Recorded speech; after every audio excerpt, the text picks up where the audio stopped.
All right, creatures, it is Saturday night. Y'all know what that means. You should not be anywhere else other than right here for AEW Collision. They got a new song for the Collision Open. Is this like I don't remember hearing this before. They did used to have that Elton John song. I remember that. Um, but we got a song. Got a new song. Hello to anyone who is just joining me. Shabbat. Oh, Lord, Shabbat. Can y'all believe it? That was supposed to be right here in Texas tonight. But Mother Nature had her plans.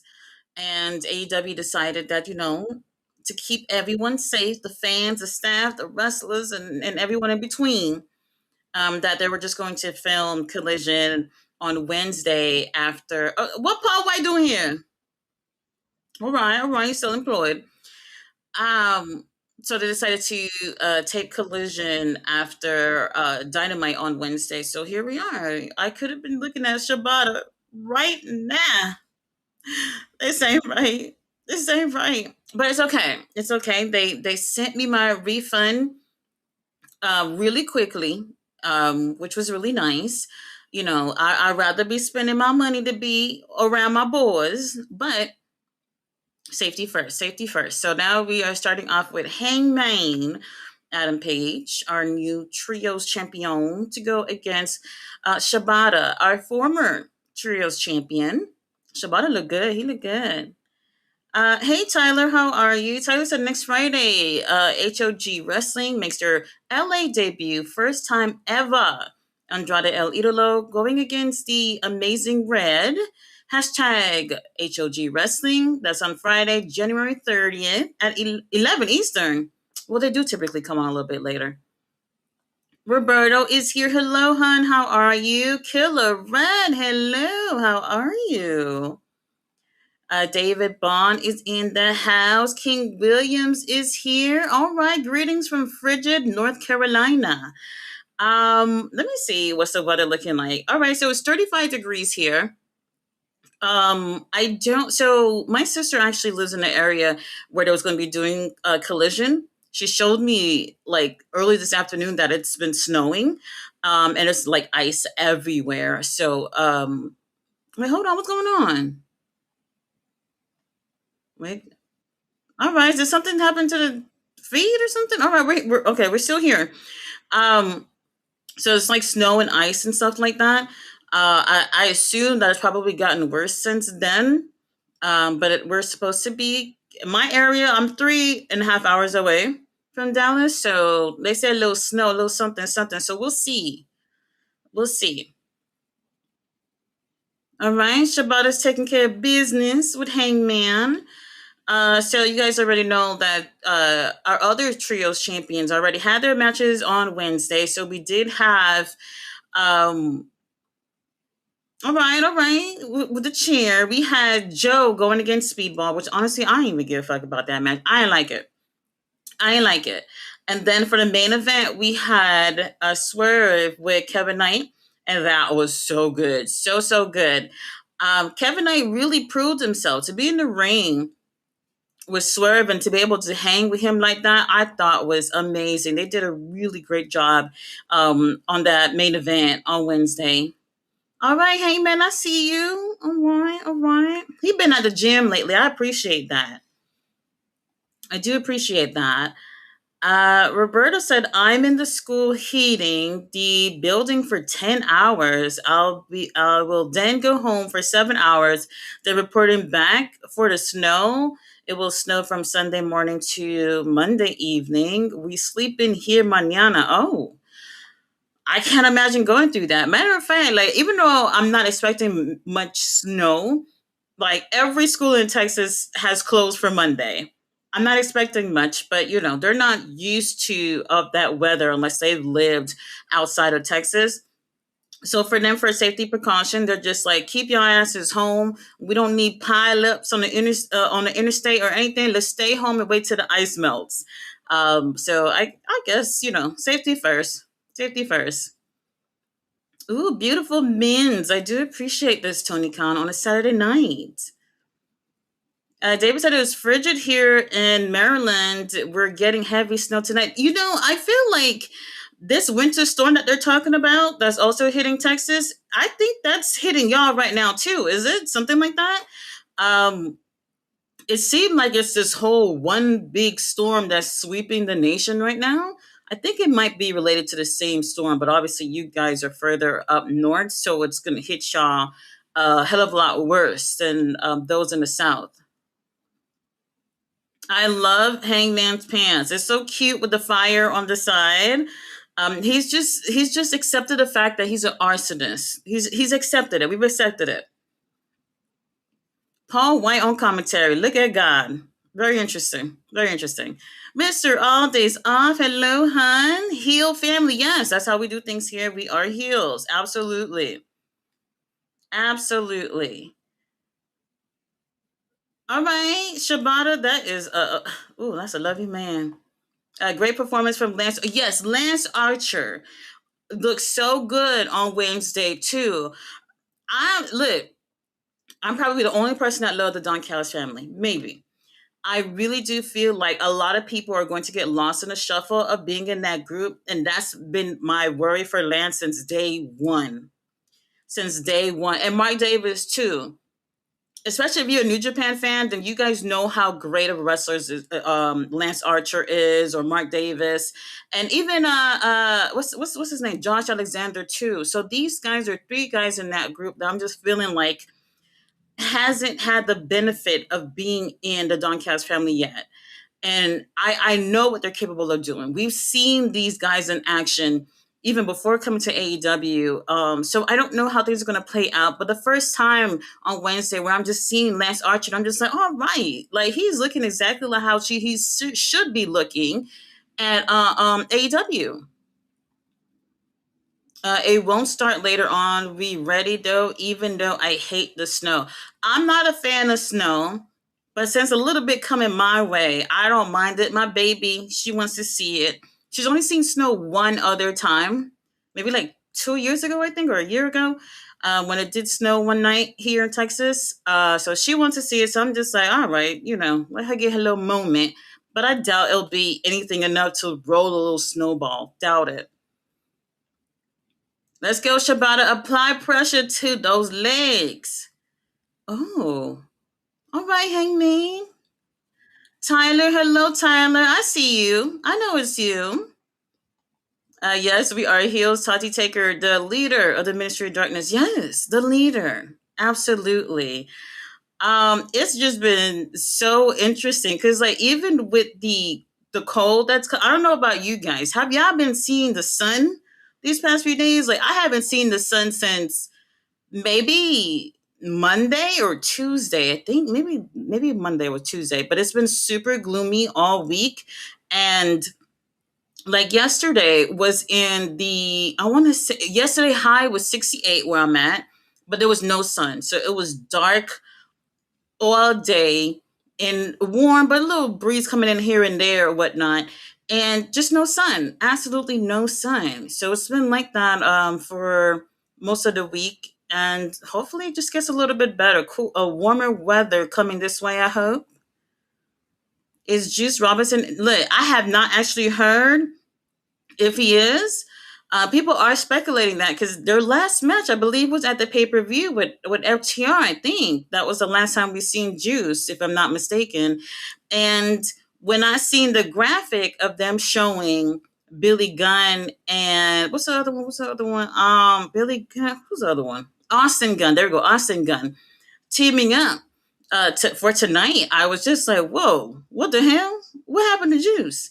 So, oh wait, you know what? Actually, so okay, so we haven't seen them. However, remember that on Wednesday was supposed to be Dynamite only, right? So I'm assuming that he probably couldn't be there. That's another possibility too. So last second they decided to film Collision in Orlando. So if Juice just wasn't there and Billy Gunn was there, they just say, "Hey, pops, suit up and get in the ring." That is a possibility, but I'm hoping he's not injured because he literally just came back from injury. He was gone for quite some time. I hope that's not the case. I hope everybody's all right. 63 in Arizona. Oh, then the storm must have missed y'all. Y'all right next to Texas. Texas. I think the storm probably just passed y'all anyway. But that's interesting. 63. So yeah, yesterday was 68. And now it's 35, and it's supposed to be going down a little bit more. I don't even think we'll hit the teens this weekend. At least my area, probably not. You saw the sun today, Arizona. Well, I've heard some things about Arizona. My sister moved there for what seems like a couple of weeks, and she was just like, "Girl, I'm out. I'm out. I can't deal with this heat in Arizona. That desert heat is worse than anything else." So I could imagine. I could imagine how hot it is. Michael is here. He said, "Great stream. Thank you, thank you, thank you. I appreciate that."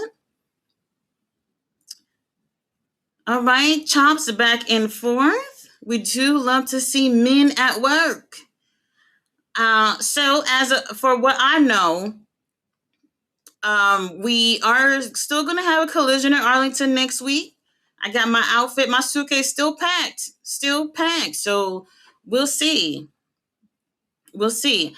Give me a second, y'all. Give me a second. I got dinner. Hold on.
No, that does not count as a cloak. Gotta make sure the house don't burn down. Anyway, so our main event, we have the CMLL Heavyweight Championship on the line. We do have Claudio, our champion, going against Roderick Strong. Roderick Strong last. Oh, is that a punch to the dick? I think Roderick Strong went against Hechisero. That was last week, wasn't it? Last week, last Friday. And since he won that match, he gets an opportunity to go for the heavyweight championship. So that's going to be taking place here on Collision, not on CMLL. Let's wrap it up, Shabata. Let's wrap it up. I'll take that win for the ops. Daniel Berry Sports in the house. Hello. Rally is here. Hello, Rally. How are you? David said, make sure y'all hit that like button. Yes, please do. I do appreciate it. I do appreciate the likes. Come on, Shabata. Now, look, I love Shabata. I love Hangman. You know, whoever wins, wins. Since we already had two of the other trios champs to lose, what's one more? What's one more? Let the last one lose too. But I doubt they're doing that. Oh, Hangman.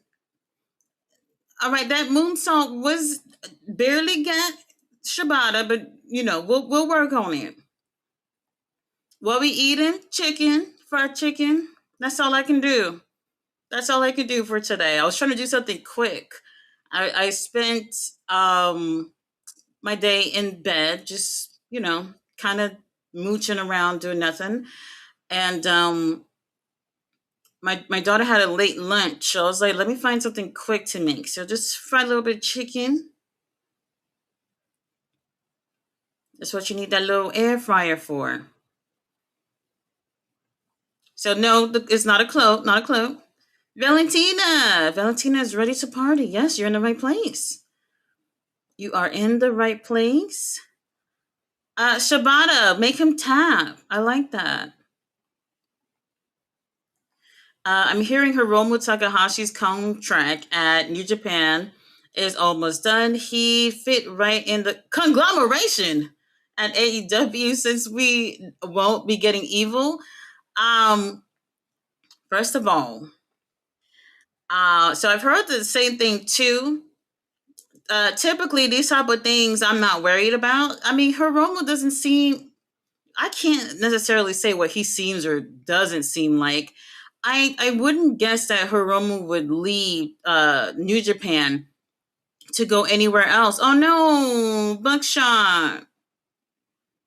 Horrible. Horrible. Shibata don't deserve this.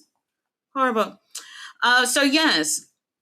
Hiromu doesn't seem like that kind of guy. I just don't know. He feels like a loyal patron of New Japan. So it's hard to imagine that being the case. Fitting in conglomeration, unfortunately, that would be the case. I could see that. Evil, I don't know. The whole situation, it's hard to imagine that. I don't really necessarily feel like you have to stay with one company your entire career. Oh, hold on, hold on. The boys are at the golf course. Uncle Don, our national champion, Ricochet. Oh, my boys back there. Jake something, Mark Davis.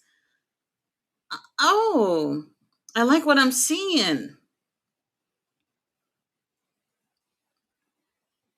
This guy right here with the glasses, every once in a while they remember he's employed and they put him out here to do some little interviews or whatever. Which is interesting. It's interesting. Still getting a check. Homeboy back there getting choked out. Love it. Mark Davis said, let me check his pocket real quick. Let me see if he got a little change. See, Mark Davis wouldn't have to be looking for change in anyone's pocket if they didn't steal that $1 million from them. That little duffel bag with the money. The young bucks stole it.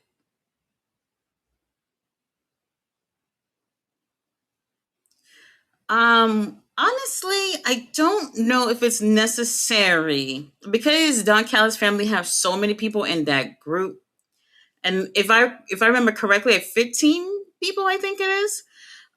Because we have so many people in that group, I don't know why they need to have an alliance with the demand. I'm not necessarily sure what that's about. We already have enough people out here, enough people in the group. Tommaso leaves the Fed and files the Psycho King. Oh, hello, fearfully confident. Well, I didn't. I obviously I knew he left, but Psycho King. That's interesting. Does he have to wait 90 days or anything? I I'm sure he has a lot left in the tank. I do feel like he does. How much? I'm not sure. But we'll see. I always say whenever somebody leaves a promotion, don't be so quick to sign somewhere. Go around and be a free agent, test the waters, and see what you actually like. Like I wouldn't be so quick to sign somewhere. I would be going from promotion to promotion and just seeing what's out there, what I'm most comfortable with, and from there, if you get an offer that you can't refuse, wait on it. Wait on it. So we'll see. We are full in AEW though. We're full. Y'all know that. That y'all know. I cooked something quick: chicken tenders and fries. My girlfriend is cooking tomorrow. Yeah, especially when you cooking on Sunday, you don't really gotta go heavy on Saturday. You don't. You don't. I would have cared to cook. When you got a kid, they love to eat every couple of hours. So, keep them happy. But if it was just me, I probably wouldn't even have made dinner. I probably wouldn't have. I had pizza and wings. Well, you can't go wrong. You can't go wrong with pizza and wings. Tati, do you think Tekla should beat Statlander if they can take the belt off Joe? They can take the off Stat. Um, Hmm. I want to see more out of Stat as champion. I personally don't feel like we've seen enough of Tekla in AEW yet. So I can't say that I would be cool with it. I wish I would have seen more out of her with promos. So I feel like the promo that she did on Wednesday, was it Wednesday, I think, was the best that I've ever heard her in AEW. Her matches, they're okay. She's done a lot of like trio stuff with the other girls. I need to see more of her one on one. So I can't necessarily say that I would be happy if she won. I mean, I like her or whatever, but I want to see more on the stat. NWO 3.0, mark my words, it would be a dissension. I I think first things first, probably Takeshita. If they don't end up, fixing their little problems. Y'all saw how Takeshita was. Y'all saw how he brought past Uncle Don and everybody else that was sitting over there just to go straight to Kyle Fletcher. He meant business. He meant business.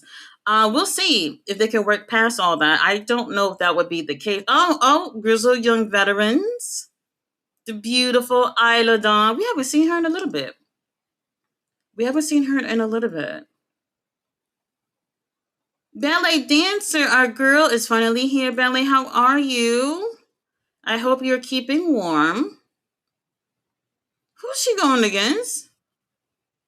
Is this a match with Willow? Or who is this? Who is she going against? Or is that Statlander?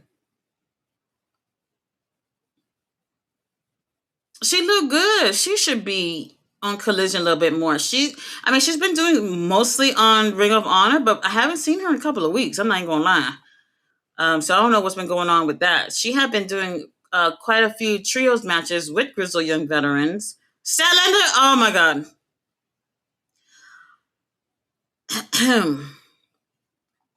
Isla, it was nice knowing you. It was nice knowing you. Valentina says, "Hey, Van, we wanted more with Joe. I wanted more with Joe, absolutely. Because no, hold on. When Joe had the title the first time, I wanted more then. But things had popped off with Swerve and Hangman to the point where that was like the number one focus, really, with the fans. That was the biggest thing that was going on at the time. And with that being the most interesting thing going on, it kind of pushed Joe aside a little bit. Hold on, hold on. Statlander looks so good. My God. What a beauty. My God. Whoever it is that got Statlander locked down, you better treat her well. You better treat her well. But yes, so the whole thing with Swerve and Hangman, it got so interesting that became like at the time probably the most interesting story within pro wrestling. So the company had to shift their focus from Joe to what Swerve and Hangman was doing, and obviously ultimately putting the title on Swerve, which honestly I felt like he deserved, but we could have seen more out of Joe at this time. The things that Joe has been able to accomplish in his career, he's a fucking boss, all right? So I wanted to see more of him as champion.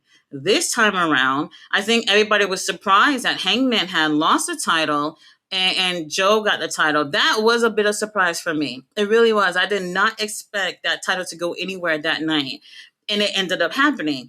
And what was it? Did Joe even have how long he had the title for? Was it a month? Was it a month? I had to take a look and see, but it was way too short for me. Like when I look at Joe, I see somebody who can carry a company. I see somebody that can be a top guy, whether if he's a babyface or a heel.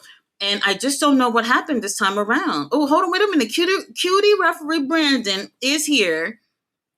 I do like to see a lot of eye candy in the ring. I appreciate it, Tony. I do. But yeah, I didn't like that. I didn't like that with Joe. They could have given him a little bit more time with the title. What was that pay per view again? World's End.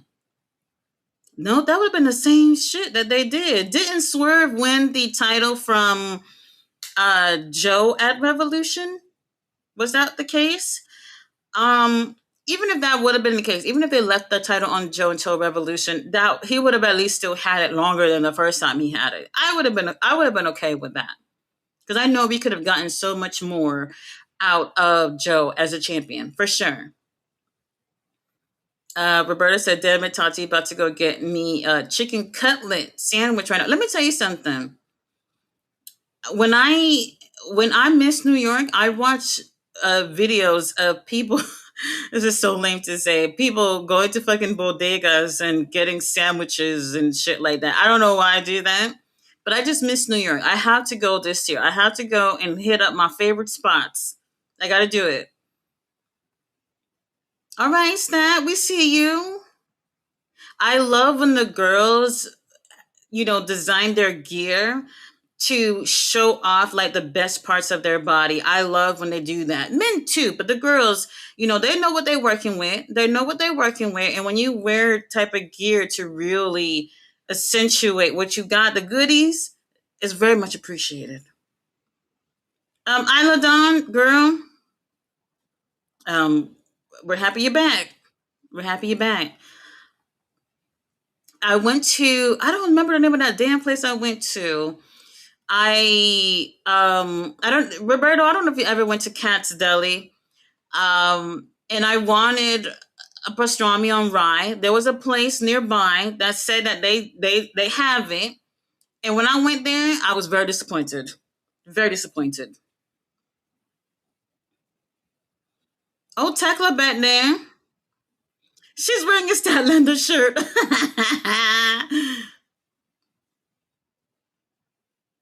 Oh, it's a cute shirt too. It's cute.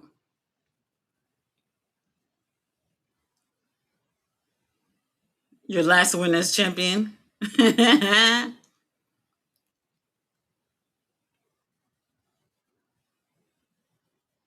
Oh, th- yo, she put her whole soul in that spit. She sure did.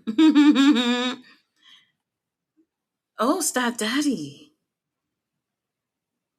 No, she didn't. Live long and prosper? Hell no. All right, Tekla, I hear you. Tekla is so cute. She's cute. Absolutely. Hello, Belly. I know where y'all at. Don't look. Hold on. If y'all over here with this collision cutie for collision, I do appreciate it. But there's plenty of wrestling, going on. Y'all enjoy what you like. Jackson Perry. Where is Luchasaurus? Oh my god.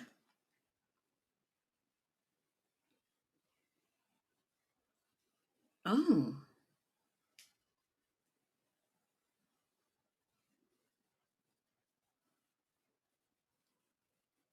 Well, there's a confirmation about Luchasaurus. He down.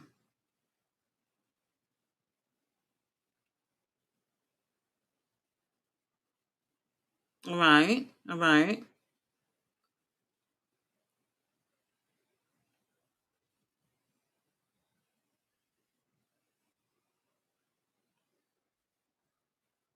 What did Ricochet did something? Oh, well, never mind. Never mind. I almost forgot. Never mind. I was ready to defend him, but he did. They did attack Ricochet. I forgot about that. All right. Ace Austin video package. He's been doing well on Ring of Honor. He has. Oh my god.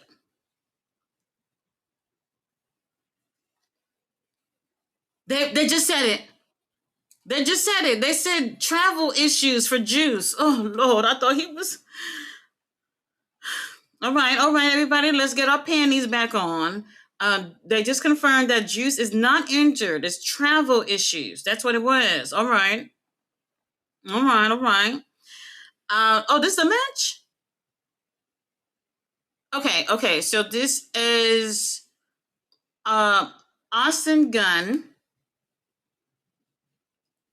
coming out with his daddy. I think so. Where's Billy? Hold on, Billy Gunn ain't got no damn business looking like this in his 60s. My God.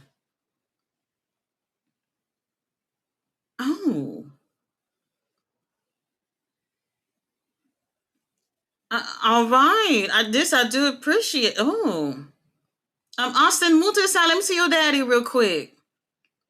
My all right, all right. He look good.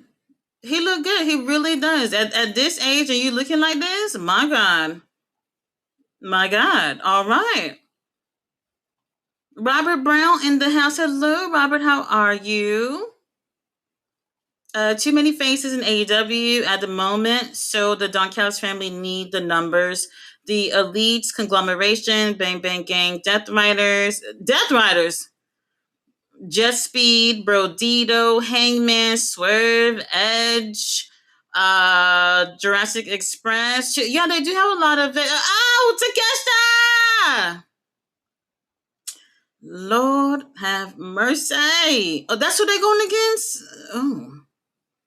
Kyle Fletcher, y'all might as well pray for Austin and Daddy because it's not looking good. Not looking good. 23. Joe had a title for 23 days. You sure? God damn. Was it? It can't be.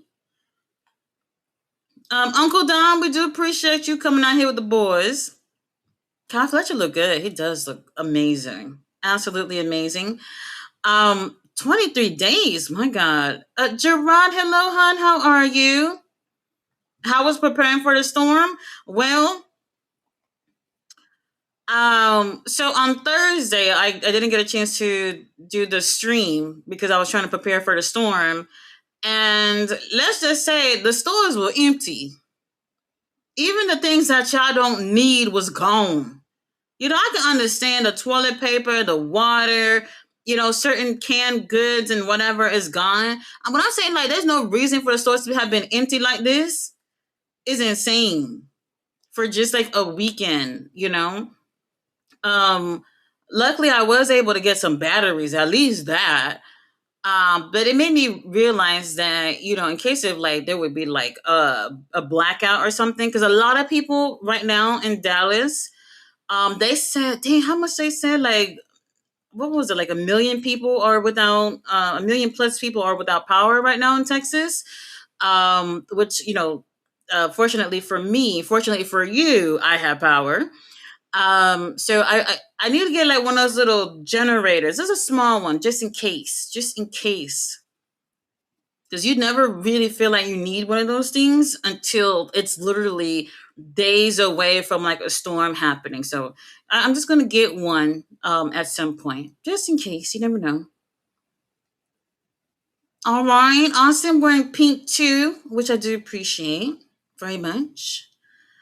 Tati, what's your thoughts on Will Hobbs signing? Well, when he signs, I'll let you know my thoughts on it. Powerhouse Hobbs, he's a great wrestler. I wish that things were better for him in AEW. I think he did deserve better. It would have been nice to see him still stay with the company. Um, but he's free to go wherever he is. I have seen comments of people saying that he sold out, and I'm just like, how would you sell out if your dream is to be a professional wrestler? It doesn't matter where that happens. And for me, I feel like as long as he goes somewhere and they're able to see how great he is. If y'all can't love Powerhouse Hobbs like how I love Powerhouse Hobbs, then y'all need him. That's all I'm hoping. Like when it comes to wrestling, I I have no high hopes for WWE. So for me, I'm kind of like if Hobbs go there, I'm not sure what to expect for him. I'm really not. But if that's where he wants to be, he has every right to be there. If they'll have him, and that's not selling out. That's not selling out at all. He can go wherever he wants, and the fans have to respect that. They have to respect that. Takeshita, we love you. We love you. I feel like it's been a while since we've seen Takeshita in the ring. His last match was about not even 2 weeks ago in New Japan. No, I think it was 2 weeks ago in New Japan. So I don't know if he's been doing anything else during that time, but Billy Gunn got no business looking like this. And how old is he? Like 62, 63? My God. He's in amazing shape. He really is. I appreciate this. Suck it. Oh, why not? Why not? But yeah, if Hobbs is where he wants to be, then that's fine. Personally, we do have people that we would want to be certain places, but who are we to say that, oh, you sold out because you not where I want you to be? I got no control over your life. That's I'm not that selfish. He's in great shape. Now Billy has been wrestling. You guys, so Billy and a couple of other wrestlers in AEW, there's a promotion called One WF. They are in Georgia, and you can see Billy there. I guess like a weekly basis. If anybody wants to watch that, it is on Triller if you are interested in looking at a new promotion. So you'll see Billy Gunn there. You'll see the guys from Frat House. You see Jay Lethal, Satnam Singh for anybody who wants to see that. Harley Cameron. There's a few other people within AEW. I'm trying to remember, but y'all can check that out. That's on Triller. Takesha, we miss you, bruh. We miss you. AEW has 12 different acts backstage at Dynamite. That closed door broken, ain't it? Um, I don't know. I don't know. Personally, so I watch Ring of Honor. I see people come and go. Come and go. So I don't look at it as in the door is open or closed at that point because this is something that I constantly see every week where it's just like they bring talent for one night, maybe up to 2 to 3 nights or whatever, and then that's it. Literally it. You know how many times I've seen Maya World and High Ann on Ring of Honor the past few years before they finally got a contract. I don't look at it that way. I really don't. So, sometimes they do have talent there just for one show.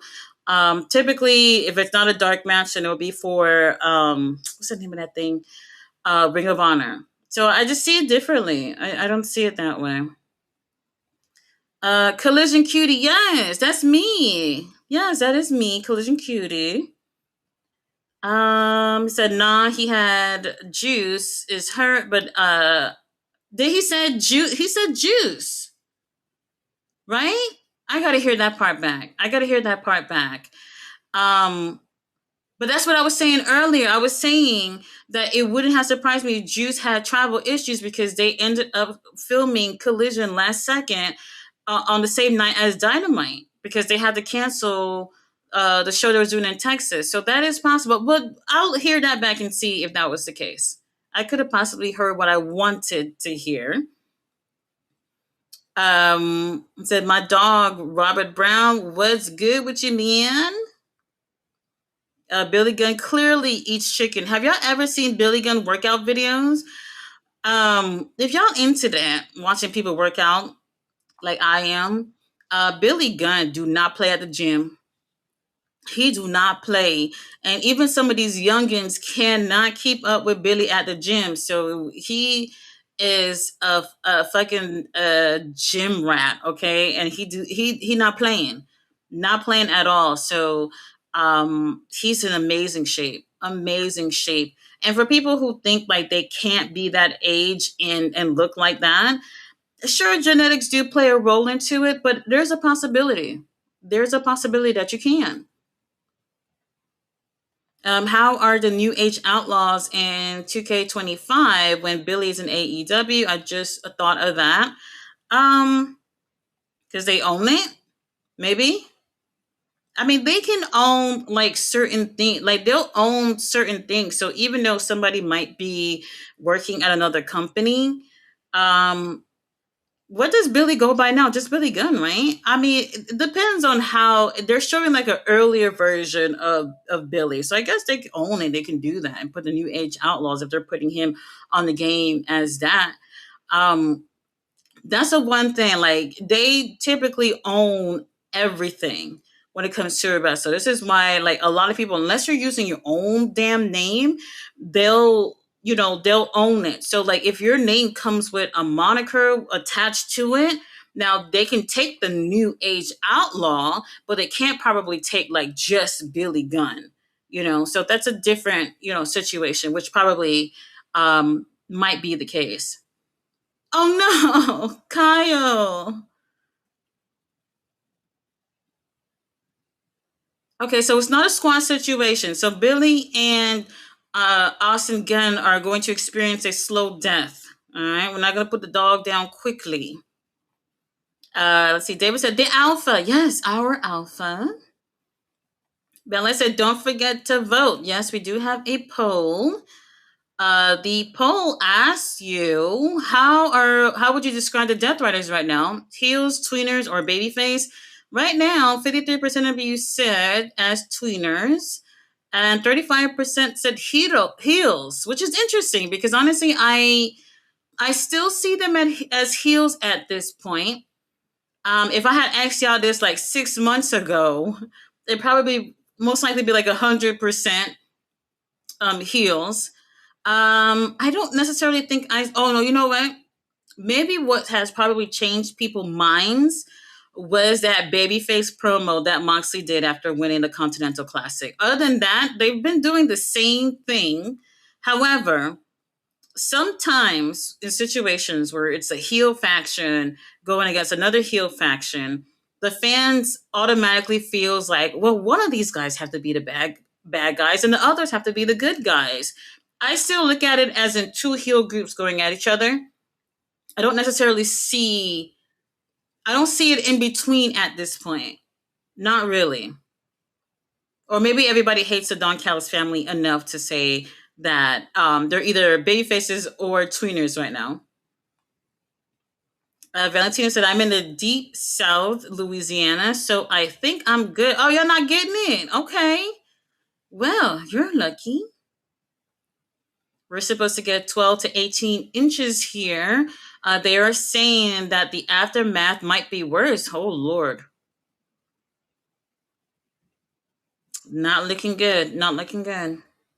If you don't have to go anywhere, don't go anywhere. Make sure you have all the essentials at home. And it's rough living in places that have extreme weather, especially with the snow and even with the heat too. Like I know some people be like, yeah, I'd rather be in the heat, but like if you've never lived somewhere like Arizona or some parts of California and Florida, the heat can be extreme, and it can literally kill you, literally.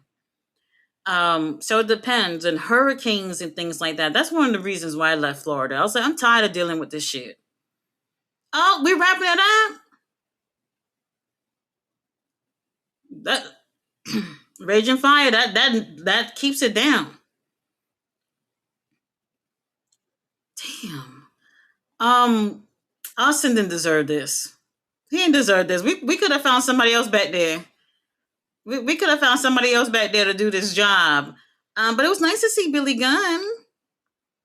It was nice to see Billy Gunn, Uncle Don. Uncle Don, where Uncle Don getting that tan from? He looked good. You barely see the scar anymore. Oh my god. Takesha didn't even want to shake his hand. Takesha, get over it, baby. We're gonna have to move past. We're a family. Sometimes we fight. Oh, uh, hold on, hold on. Okada back.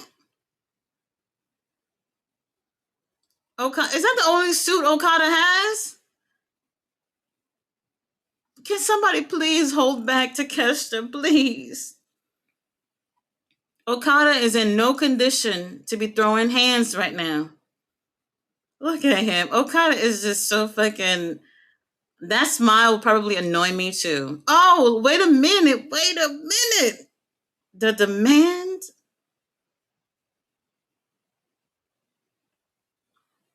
Bishop Khan with a sweater on? Oh, all right.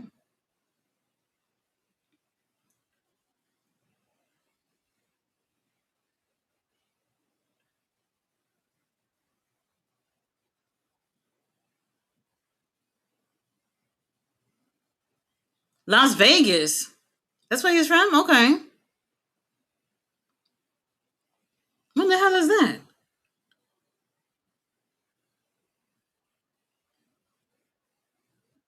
Uh huh.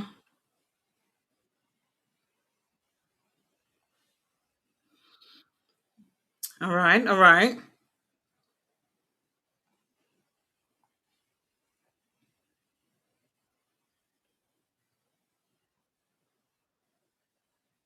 Where's Jackson Perry from?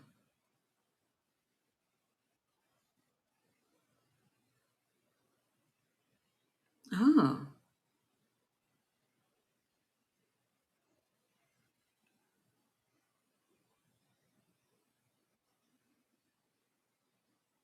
All right, Toa Leona and Bishop Combat there. Oh Lord. They look good. They absolutely look amazing.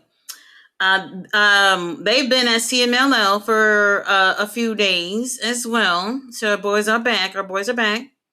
Stores are empty for 1.5 days of snow. LOL, get a grip, guys. I don't even expect it to be like that. I Stores are empty here, and like I said, I don't even think y'all gonna be able to make a little snowball. So if anything, I think what people should have been more prepared for is like losing power, which already, like I said, like over 1 million people has already lost power in Texas. So other than that, y'all good. Y'all good. Do, do, do, do, do. Bella says I'm on 3 live streams right now. Oh, making rounds. We do appreciate that, Ballet.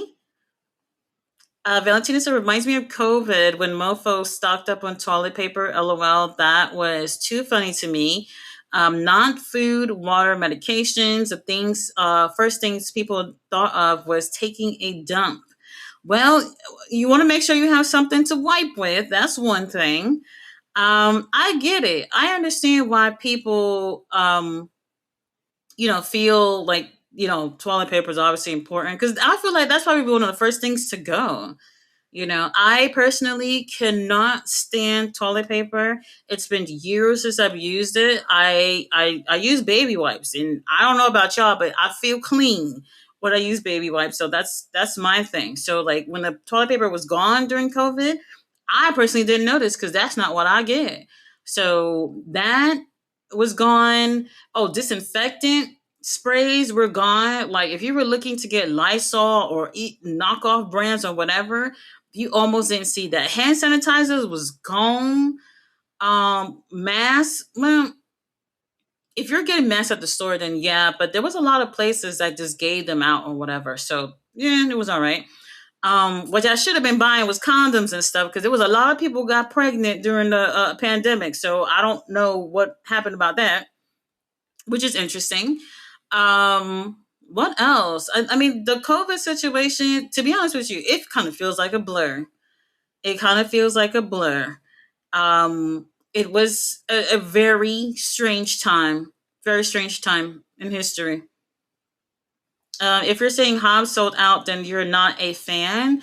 He used to wait outside of their shows trying to get in before AEW. I mean, well, that's the great thing about AEW being around, because, like, let's just be real.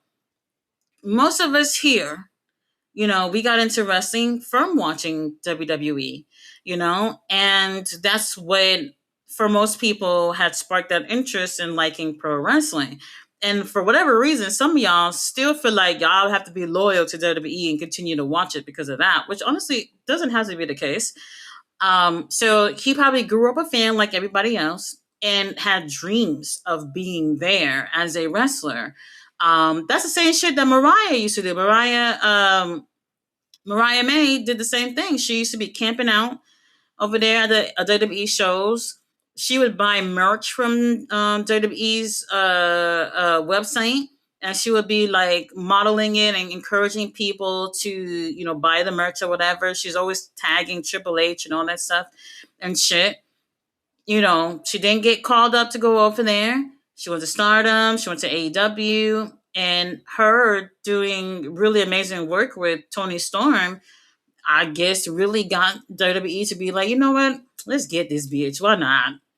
And they finally had interest in her from that. So yeah, she used to camp out at the shows. She used to show so much interest on social media, and that wasn't enough. It was just, you know how it is when you don't want somebody until you see somebody else got them. It's like that basically. So Same thing with Hobbs. I wish he had more success in AEW, but wherever he goes, that's his choice. So you can't say that he sold out. It's not a problem. Not a problem at all.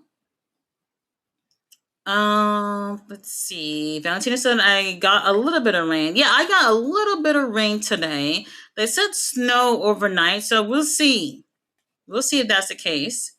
We do have Jordan Oliver here with, oh my God, it's not looking good. Uncle Don can't even sit down. Hold on, hold on. I wish my glasses had like zoom in features so I could just zoom in on Mark Davis and Jake Doyle. Oh, look at those men. They don't have tattoos, but other than that, I'm feeling it. I'm feeling it. My type. Oh no, no, Jake has tattoos. Never mind. Um. Oh my God. Mike Davis probably don't even need to get in this. Jake looked like he got it from here. He looked like he got it from here. I was nervous for Mark Davis. Oh, wait, hold on. I do appreciate meaty men carrying on like this. Oh man, I didn't want them to get squashed. I didn't want to see them get squashed. You guys know I say this all the time. Like I hate squash matches. I don't really feel like it's necessary to even see on a weekly basis. Like I really don't see why. There. Oh, does Jake gotta be so aggressive? Damn. My problem with squash matches is you have Jake and Mark beating the hell out of these two young men, two small young men, and they want you to believe that they are these two invincible guys that can beat up anybody. But sure, they can beat up Alec and Jordan. Will they be able to do this to FTR on Wednesday? Hell to the no, no, no. Not like this. So I just feel like they could have sacrificed somebody else. These boys just got here. Oh, did he kick out? Oh, he's going to regret that in the morning. He's going to regret that.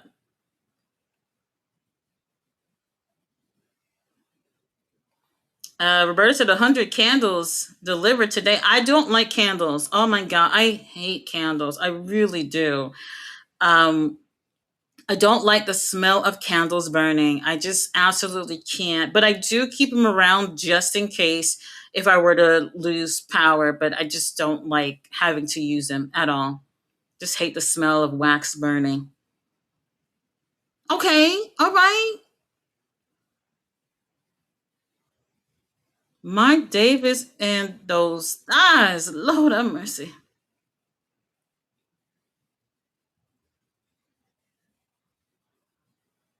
Mike Davis, if you were mine, I'd treat you right. I'd treat you right.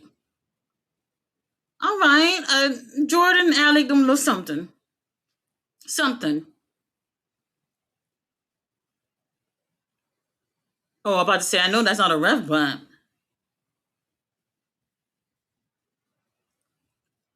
okay. Not a complete squash that like I thought it would be.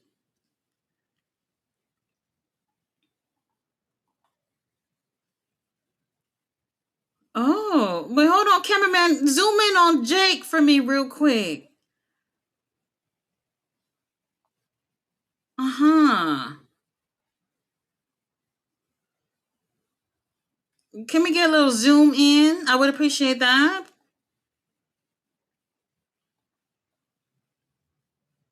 You're right. FTR watching this and they're just like, these suckers are not going to handle us like this.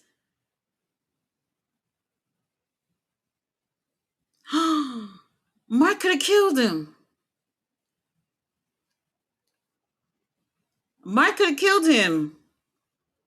My God. I don't know how y'all feel about this, but Jay, Mark, would you appreciate it? Uncle Don don't even got a moment to sit down. That man is so busy. So busy. Why everything's on Dynamite? Why couldn't this be on Collision so I can see it? Oh my god.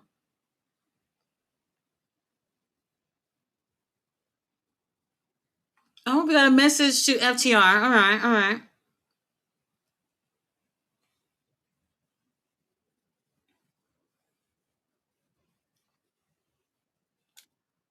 Oh,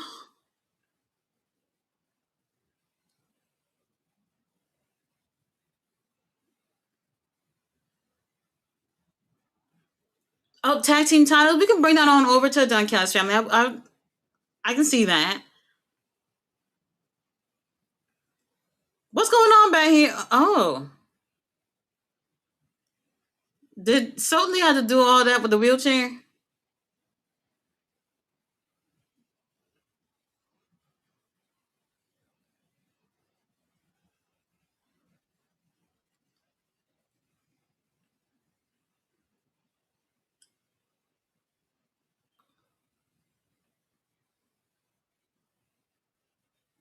Oh my god. Wow.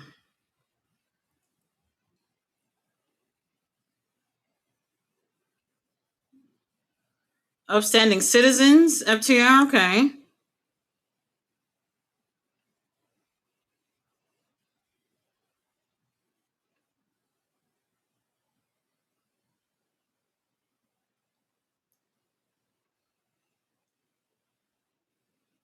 FT. All right. All right. All right. Cameraman, please zoom in the boys.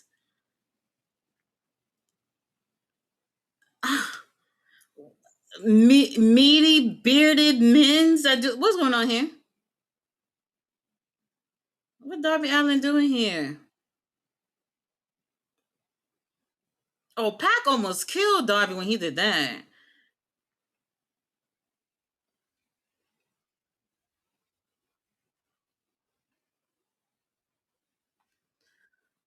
Um.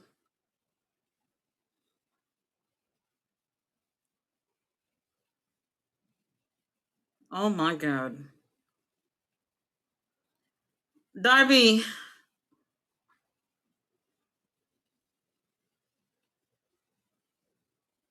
Um.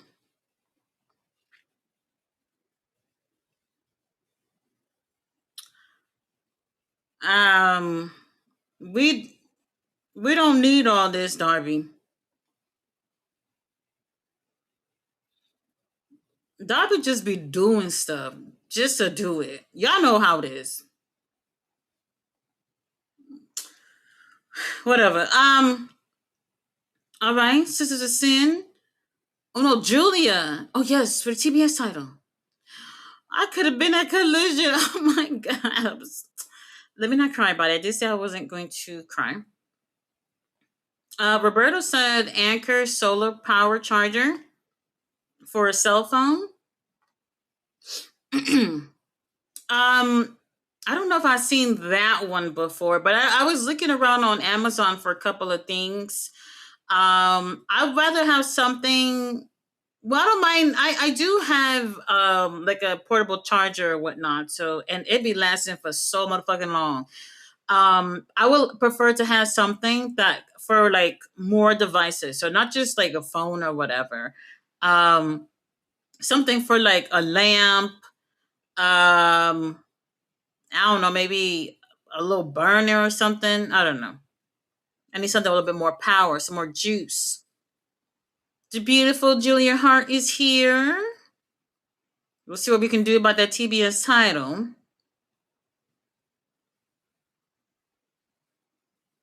If Hobbs left on good terms, then I can see him returning very soon. WWE roster is even more bloated than AEW, Rusev, Street Profits, anyone. Them guys are on milk cartons. Oh my god. I'm gonna say this: if AEW was mine, if people are leaving and then fucking around and finding out that they're not needed somewhere else, and then coming back and knocking on my door. I'm not opening. I'm not opening. That's just how I feel about it. So that's why when Andrade came back, I was like, all right, I and who was surprised that it didn't work out? Who was surprised that it didn't work out for Andrade? Not me. Not me. Like I said, if you want to leave, sure, but I'm not opening my doors. Once you put their feet out, I'm not opening my doors. Not me. The beautiful Willow Nightingale, our TBS and tag champion. Julia Hart, we haven't seen her on one-on-one action in a while. Our former TBS champion. Apparently, she never got a rematch after she lost the TBS title. Honestly, I didn't even think of that. So she's getting her little opportunity now. Bentley says, I miss the Street Profits. Well, that's another thing, too, because when you think about the black talent, so that's another reason why I don't have like really high hopes for Hobbs. If y'all could be wasting talent like the Street Profits, especially Montez, what the hell are we gonna do with Powerhouse Hobbs? So we'll see. We'll see.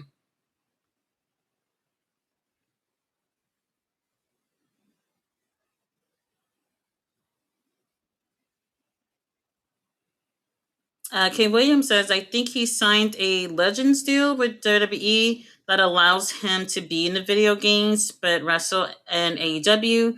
RVD has the same deal, wrestled in AEW. Same month he became a Hall of Famer. I mean, RVD, I don't think he's like signed. I think he has like something like in terms of like a appearance thing. So like, some people have those lucrative contracts where you definitely wouldn't see them anywhere else, especially WWE. So maybe that was a little bit different for RBD. Let's go, Julia. Now, Julia, we love you, but we're not done with Willow right now in this title. All right, Hurricane Rana. All right, we tried. We tried. I like this gear on Willow. It really complements her skin tone. She looks great. Valentina said, mine just say extreme cold, but it's not even below 50 right now. Oh. Tati, does this weekend remind you of the storm of the century back in 93? Um, Let me tell you something. These people, look, when it comes to Texas, they freak out about everything. So even when they say like heavy rain, they're raiding the stores. So it honestly, like I said, for me, I haven't experienced anything. My sister, like I said, my sister lives in Dallas. She said they got a little snow. I'm gonna hit her up and see if she got power because she hasn't hit me up since earlier today. But in my opinion, it's not that bad. It's not that bad. Yeah, I'm moving to New Mexico. I'm tired of these damn hurricanes. Hurricanes are the worst. Absolutely the worst. And they're very scary to go through. If you've never been through one, consider yourself lucky. Okada's the best heel at the moment. Look at the alpha. He doesn't trust Uncle Don, and you saw it, right? Well, he don't trust him, but maybe Uncle Don will prove himself. Maybe. Henny God is here. Said Tati, our boy Hobbs has joined the Sith. How are you feeling about it? He over there? Is Hobbs over there right now? Well, like I said, if he's, I don't know. Look, I don't really do rumors, so I don't know. Once I see it, then I'll believe it. But wherever he go, Powerhouse House has my support. My support. Y'all think that Samantha makes her AEW debut in Vegas? I don't know, but I feel like didn't she say out of her mouth that she had to complete the 2 year, like could not be able to something about like 2 years of not being able to do anything else, like wrestling wise. Um, she did say something to that effect. I can't remember exactly what she said, but I'll see. I'll see if that's the case. Bring back social distancing. Well, I did hate that thing though. That the 6 feet apart thing. I don't necessarily. I mean, people wasn't getting too close to people like that. There are some places that I go to and I still see the thing of like 6 feet apart. So there are some grocery stores where I actually still see that. Um, I ended up getting. I work from home. Um, and my daughter wasn't going to school. My partner at the time was working in construction. And he ended up getting it from someone who worked with him, and that's how I ended up getting it. Oh, it was bad. Oh, it was so bad when I had got COVID, and I only spent 2 weeks at the hospital. 2 weeks at the hospital, and it just was not good. I thought I was gonna die, kind of. It was a horrible experience. Because by the time that I was hospitalized, I didn't even have COVID anymore. I had pneumonia at that point, and I couldn't breathe on my own. So that's why I had to stay in the hospital for 2 weeks. I literally spent my birthday at the hospital, which I didn't like at all because I had my little plans, and it was ruined. But that's okay. I made it past that. I made it past that. Pneumonia is no joke. If you've never had that, pneumonia is like somebody putting bricks on top of your chest and tell you to breathe, and you can't move your chest, like your lungs, you can't move them. That's exactly what it feels like. It's very uncomfortable, and unless you have oxygen, it's really tough to recover from. So it was a tough experience. The COVID part wasn't actually that bad.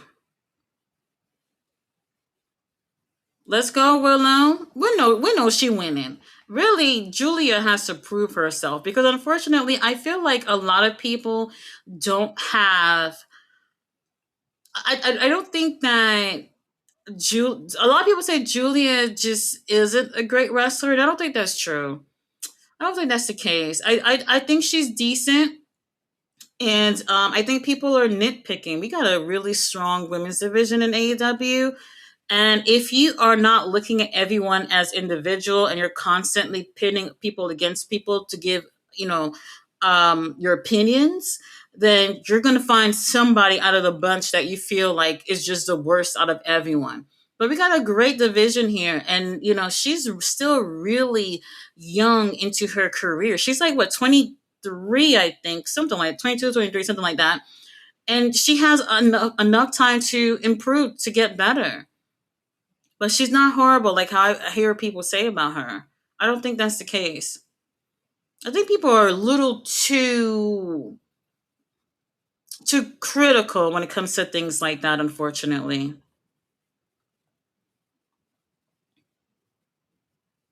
Uh-oh, Willow,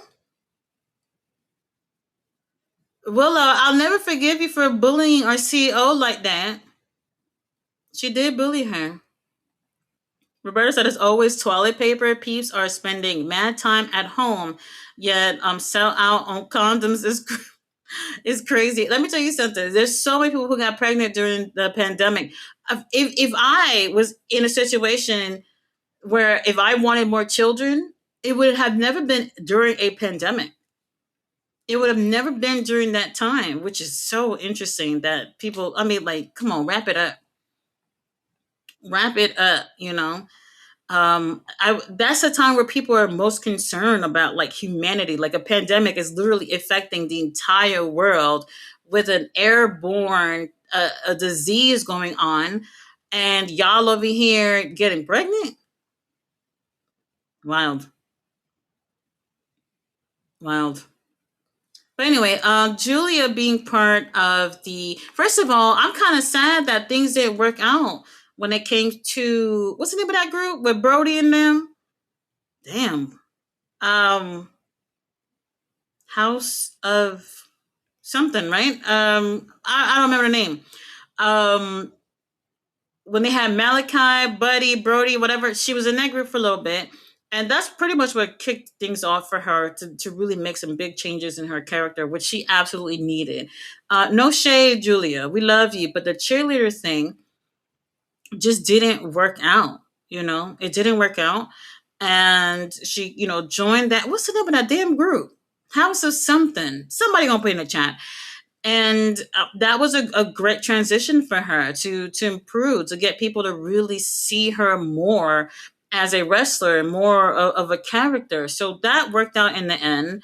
Then obviously Malachi left, and it was her, Brody, and Buddy. Even before that, she had a little thing with Brody, which was cute.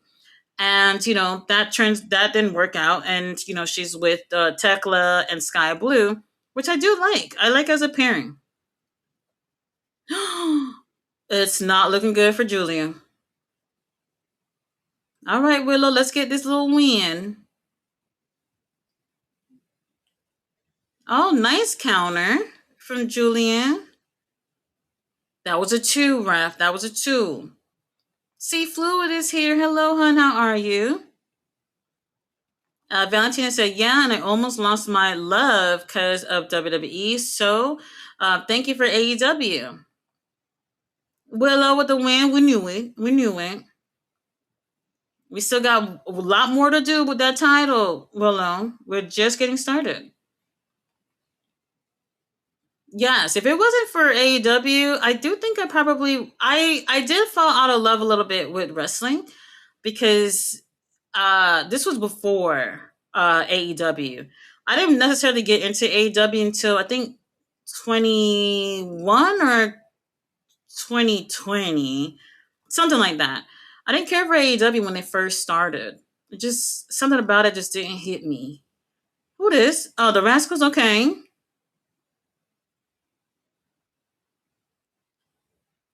They're just eating anything. I see waffle fries. I see chips. I see bananas, Reese's. What is going on?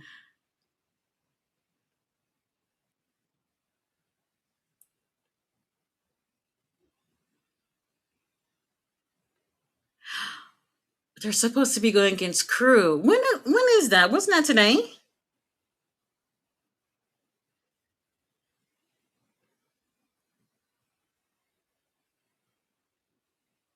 I do actually want Crew to win. I don't know how y'all feel about it.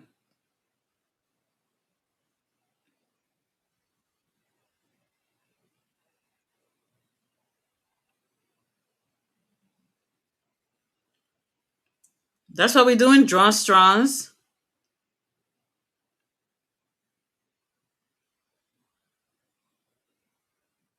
Rock, paper, scissors. Okay.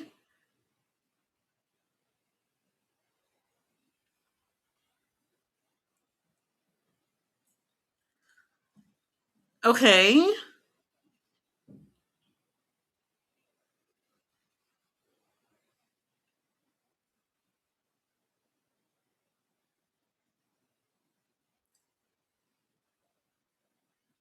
Best of 52.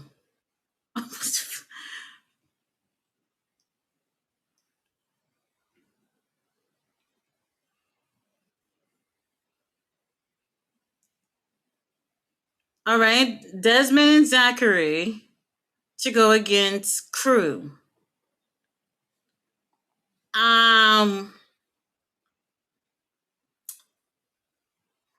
this is gonna be a great match. It's gonna be great.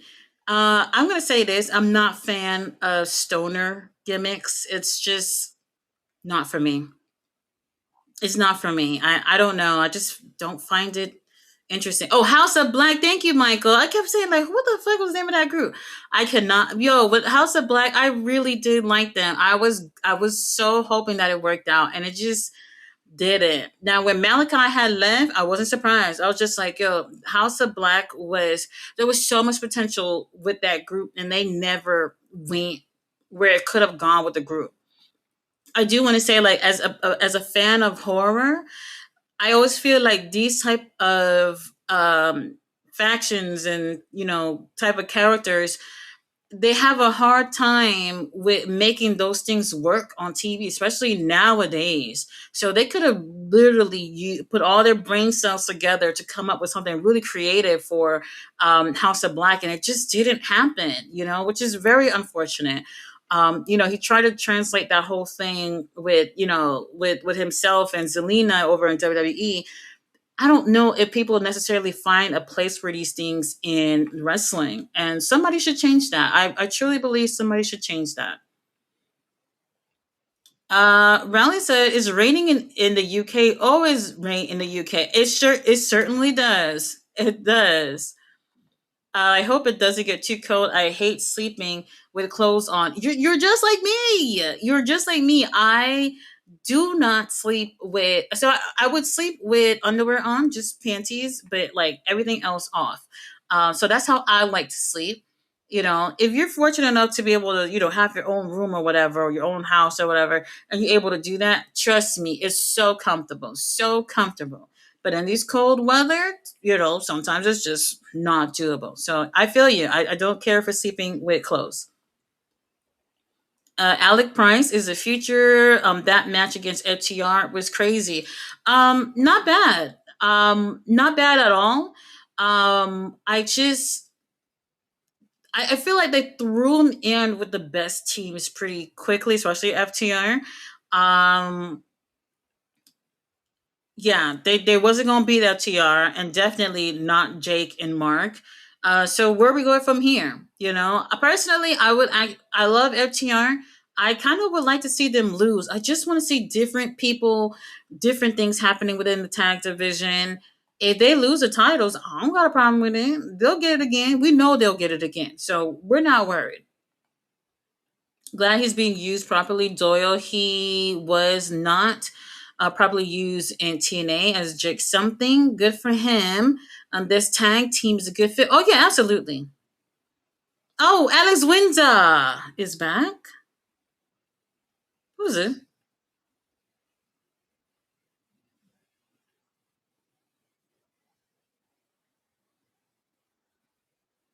Who's she talking to?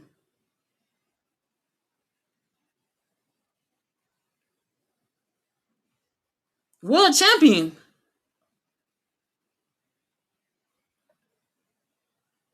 She's talking to somebody with like blonde hair or something. It gotta be Hikaru Rashida. Oh, never mind. Jamie.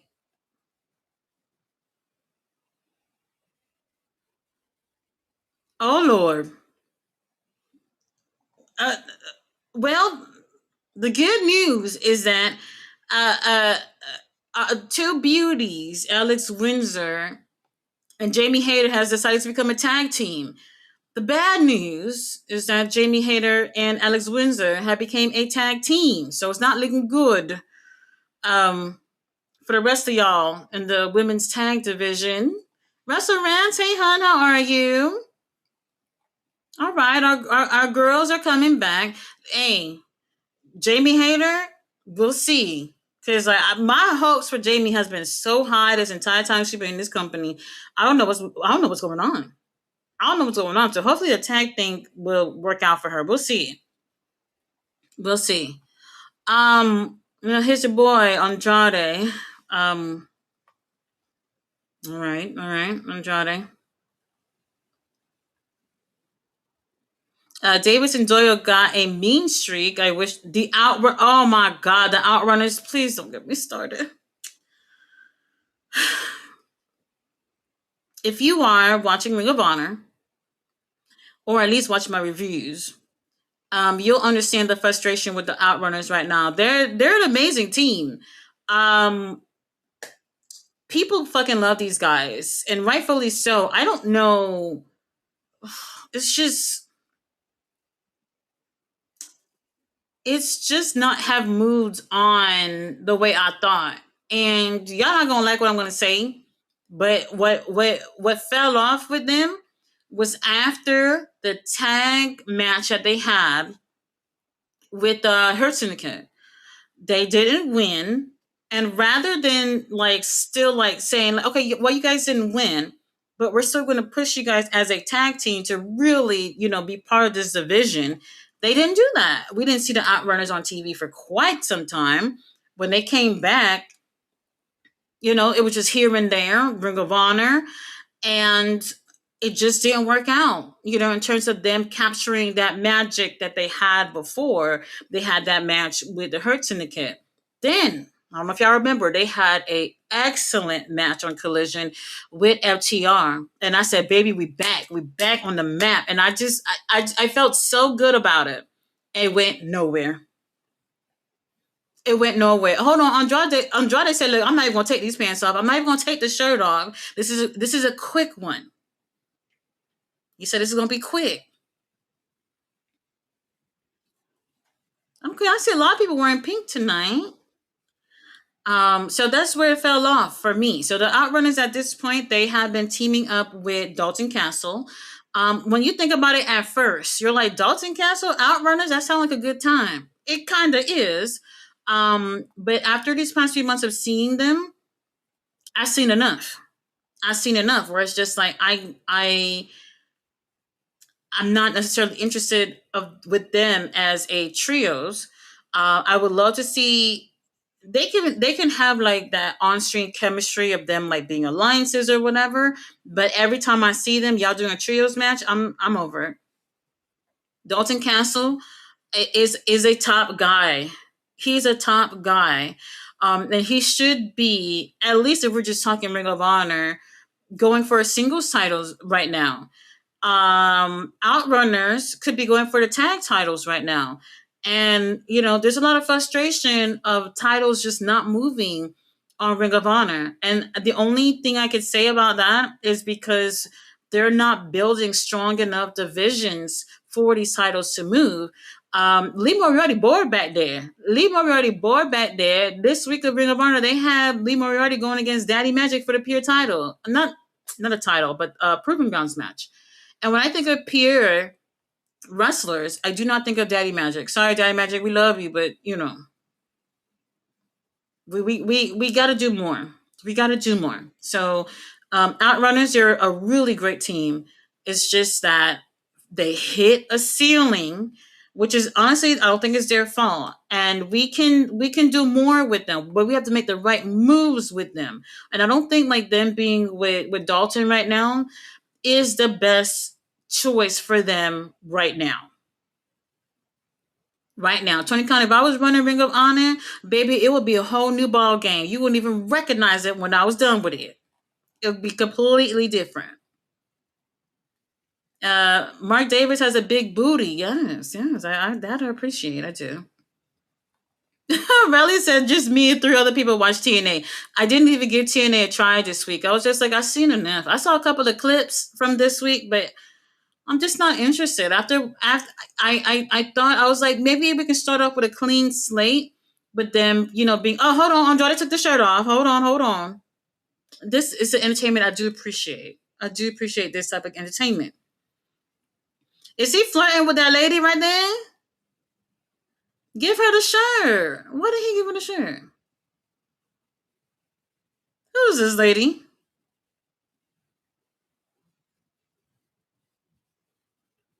Andrade taking pictures with phone numbers?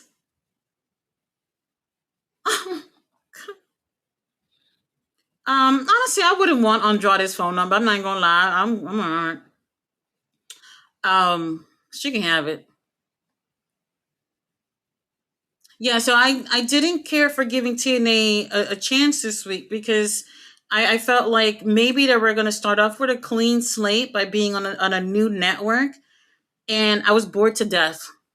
I was bored to death. Don't tell me y'all starting off new with 3 matches. Y'all know me. When it comes to wrestling, the most important thing for me is the wrestling. Y'all had Perez Hilton ruining the show. Y'all had Dixie Carter ass out there for no motherfucking reason. I didn't care for it. I did not care for it. I just did not feel entertained watching that show. Y'all scammed everybody by saying that, AJ was going to be there. AJ was there, like in face, and that was literally it. We knew he wasn't going to be wrestling because obviously they never announced that. But if he was wrestling, if he was to truly be part of TNA, then that could have possibly made somewhat of a difference. But that wasn't going to happen. The entertainment factor of it just was not there. So I just like, you know what? I'm not interested. I'm not interested.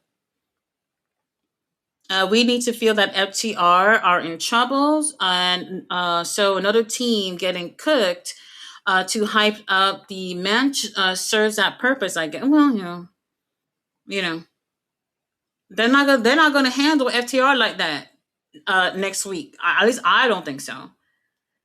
Miss Tati, you need better than Mark Davis. Oh, well, who would that be? You enlighten me. Mark Davis, I like him. That's my type. I love meaty men, hairy men, men with beards. He doesn't have tattoos or piercings, so I'll let it slide. But that's my type. That is so my type. Let's see. Let's see. Roberta said, giving the boiler a 1 hour rest. I actually turned my heater on today. I feel like I didn't even feel it. Um, so I barely ever have to use it because it doesn't really get cold like that here. So we'll see how it does this weekend when it does have a little bit of snow tonight, like they said. Like I said, I'm just getting shocked that Andrade is getting booked left and right, boring as. He Damn, I can't disagree and say he's not boring. He's a great wrestler, sure. Um, I don't necessarily feel excited when I see him. That's the thing, and that's what you want. You want people to feel excited when they see you. And I just haven't felt that. I don't. That's what I was gonna say. Like, I don't know if being part of Don Callis' family is gonna work out for him and a lot of people because you're kind of thrown in the mix with a whole bunch of people. So overall, I don't know how it's gonna work out. We'll see. You don't see Uncle Don coming out here with him like how he did with everyone else tonight. You can almost forget that he's in that group. Oh my God. He took the pants off. So that excites me. That does excite me. So he took them pants off. Why didn't they show it when he took it off? That would have been nice. I do appreciate men in trunks. I appreciate it. Roberto said, "Forget the skinny guys. If they if they Lashley walk, man, I hope the best of Hobbs, best for Hobbs, dude's a beast. Um, if you see Hobbs doing open challenges on SmackDown, it's over. I wouldn't be surprised. That's what they do with big people. Well, the big guys are always doing open challenges and things like that. Or someone could be having an open challenge and that could be his debut. You know what I mean? Like so and so, LA Knight or some shit like that. Open challenge. And then here comes fucking Powerhouse Hobbs coming out there under whatever new name that he'll have. And they could start it off like that. I don't know. Where Rumble's around the corner. They could do that. Whatever the situation is, we'll see if he get lost in the sauce.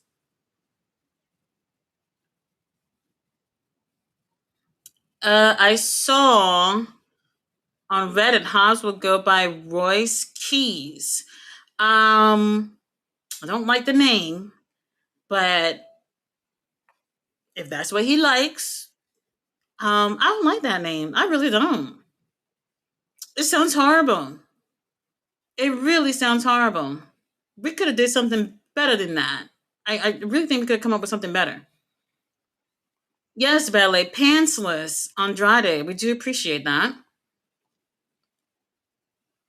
We do appreciate that. So yes, Andrade has been getting booked. He's not a bad talent to have, though. He's not. It's just maybe he could be a little bit more interesting. He needs a good storyline to maybe keep people open minded. In terms of liking him as a character, I don't necessarily see a character, if that makes sense, when I see Andrade. He look good though. I see that. That I appreciate. So wait a minute. Now that Taz is back, we're not getting our American Dragon on commentary anymore? Is that the case? Oh, Viva Mexico. Y'all heard that? Y'all heard that? Ricochet always on X saying saying what he thinks. It's plain annoying. This guy. Hey, well, that's what social media is there for. Say your opinions. Sometimes it can be annoying, but I like Ricochet. I like him. I really enjoyed him since he's left WWE. He feels like he's having fun. And that's what I like to see. I like to see people seeming to enjoy their career. And this everybody's not like that. He seems like he's in the like the best place of his career right now with where he's at. I wish we would have him be doing like more outside appearances from AEW since he has a national championship. And it just kind of feels like it's any other title right now. So it doesn't necessarily feel like the national championship is different from any other title on the roster. So I don't know. I would like to see him, other places. Yeah, we saw him on CMLL the other day, but it could be more than this. Oh, well, we're wrapping it up. Oh, that could have been a three, but Andrade said, you know what? I'm not done playing with my food. Let me play with it a little bit longer. But why Uncle Don didn't come out? Wait, hold on. You see them arms? Oh, wow. Um, he looked good. He looked good. I like it. Henny said they can make it 3 feet. Too many ashy people up close. Ballet says 18 likes. Yes, thank you. I appreciate that. Jay Millie said, "What's cracking, Tati?" And chat can't stay long, but wanted to say hi since I missed you on Wednesday. And Tati, I tagged TK and WBD along with Excalibur on why he still has a job. Well, let me say this. I don't know what the situation is with Trey Miguel, but I found it interesting that it had to do with past comments that he's made. Now, I'm not trying to say like, he could just say whatever and have no repercussions for it or whatever. The situation is that I feel like they pick and choose who they want to keep, and it's just like, so if y'all not hiring people or firing people for past comments, then there's other people within your company who are there that should also be let go as well. If y'all, come in with that energy, then it should be for everyone else too. When you have Excalibur out here calling people niggas and everything, that's okay to just keep him on. And then what did Trey say again? Damn, I forgot what it was. GM did send it to me the other day. Whatever the situation is, if y'all can be forgiving for other people, then you can do the same thing about other people too. It's really up to the companies to hire whoever they want to. But if your excuse is, oh well, they said this and that, let's keep that same energy. Sammy Guevara should be out of a damn job. Chris Jericho should be out of Chris Jericho probably out of a job. Who knows? um, Darby Allen, those of y'all who've been in domestic violence situations and all that stuff. Like, if we're gonna keep that energy for one person, we could do that for others too. Now, what I found interesting was, um, similar situation happened with the Briscoes. So Jay Briscoe had, his comments about LGBT. They were pretty hateful. But since then, he had, apologized for those comments. He's made friends with other LGBT wrestlers and things like that, and had changed his stance on, homosexuality or whatever. Which honestly, he doesn't really have to. I truly support you to have opinions for whatever you have, but you also have to understand that when you are representing a company or whatever, that your comments can get in the way of your career if you're going to put them out there publicly. And the situation was that they were only able to use them on Ring of Honor because Tony Khan solely owned Ring of Honor and not Warner Brothers. So they could not use the Briscoes on AEW TV. And, if that was the case, if Warner Brothers were the ones to say, you know what, we're not hiring, we don't want Trey because of what he said in the past, then why couldn't we keep Trey to exclusively only work at Ring of Honor, like how y'all did with Jay Briscoe, if that was the case? So I thought that was interesting that it didn't work out that way. And here we have Trey returning to um, TNA this week, and TNA wasn't gonna say no. What they got going on over there? Oh, Andrade.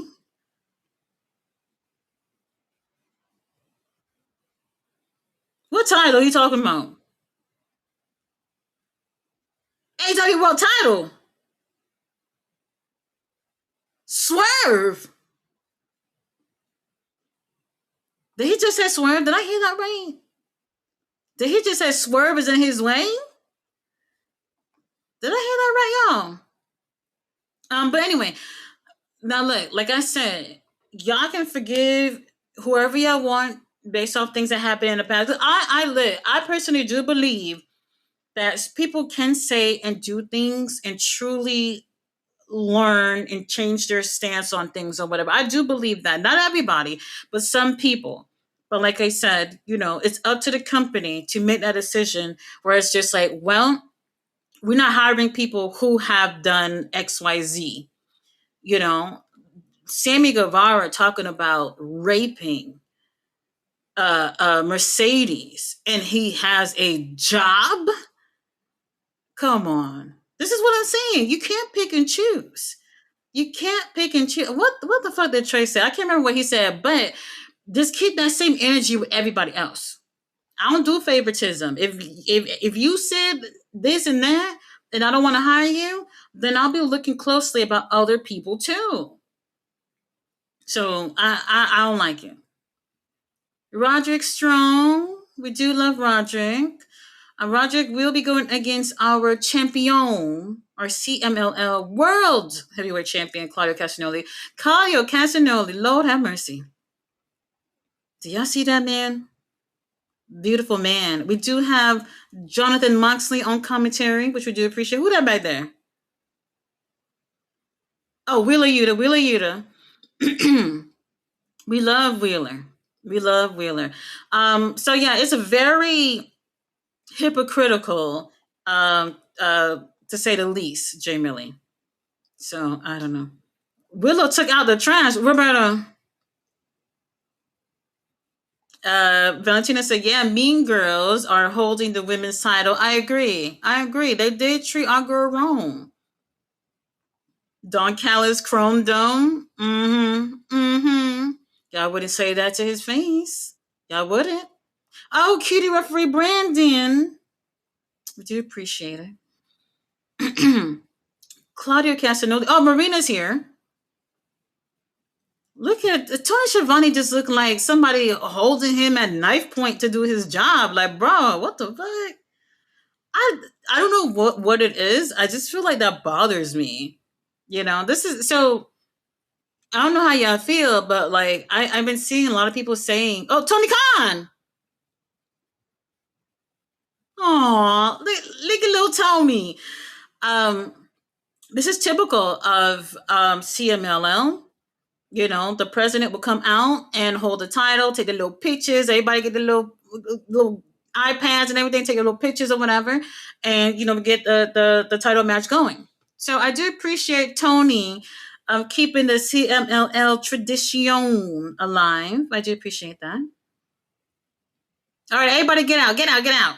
I'm ready. I'm ready. Can y'all believe it? This if they did Collision tonight in Texas like they were supposed to, I could have been front row watching this. Oh my god. My heart is broken. My heart is broken. But anyway, AEW commentary is boring as fuck. That's why I be muting these people. Look at these beautiful men. Claudio, my god. Mm-hmm. I am a little bit surprised that the first title defense for Claudio is on AEW. A little surprised about that.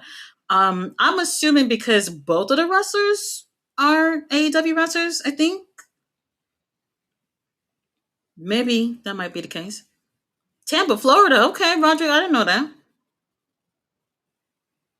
That's my boy Roderick. That's another one too. Roderick Strong, since he been at AEW, been playing with him. And I'll be the first one to tell you, like Roderick is amazing. Roderick did have the international title for what seems like a hop and a skip, and I didn't like that. I didn't like that one bit. One bit. This man is so talented, absolutely talented. Roderick is he in his 40s? I think. Um, he should have had a lot more success in AEW. And Claudia Castagnoli too. Uh, well, we're getting straight into it. Claudia said, "Look, you only said my name. I'm ready to start." Well, we stomping bitches out already.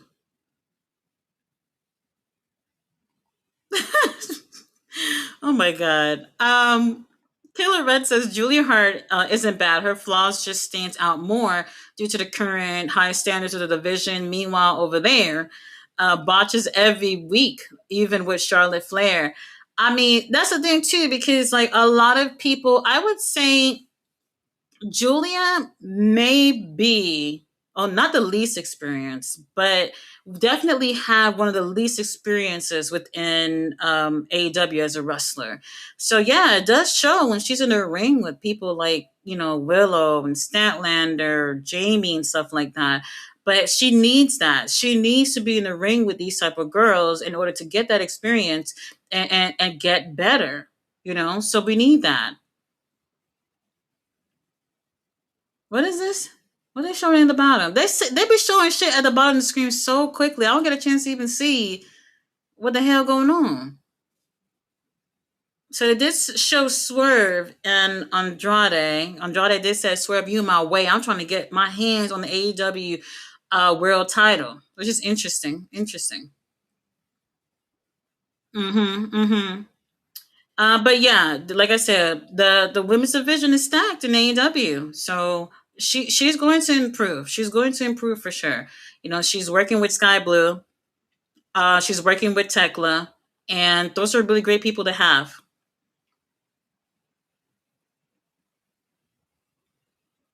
Mm-hmm. Mm-hmm. Our main event. Our main event.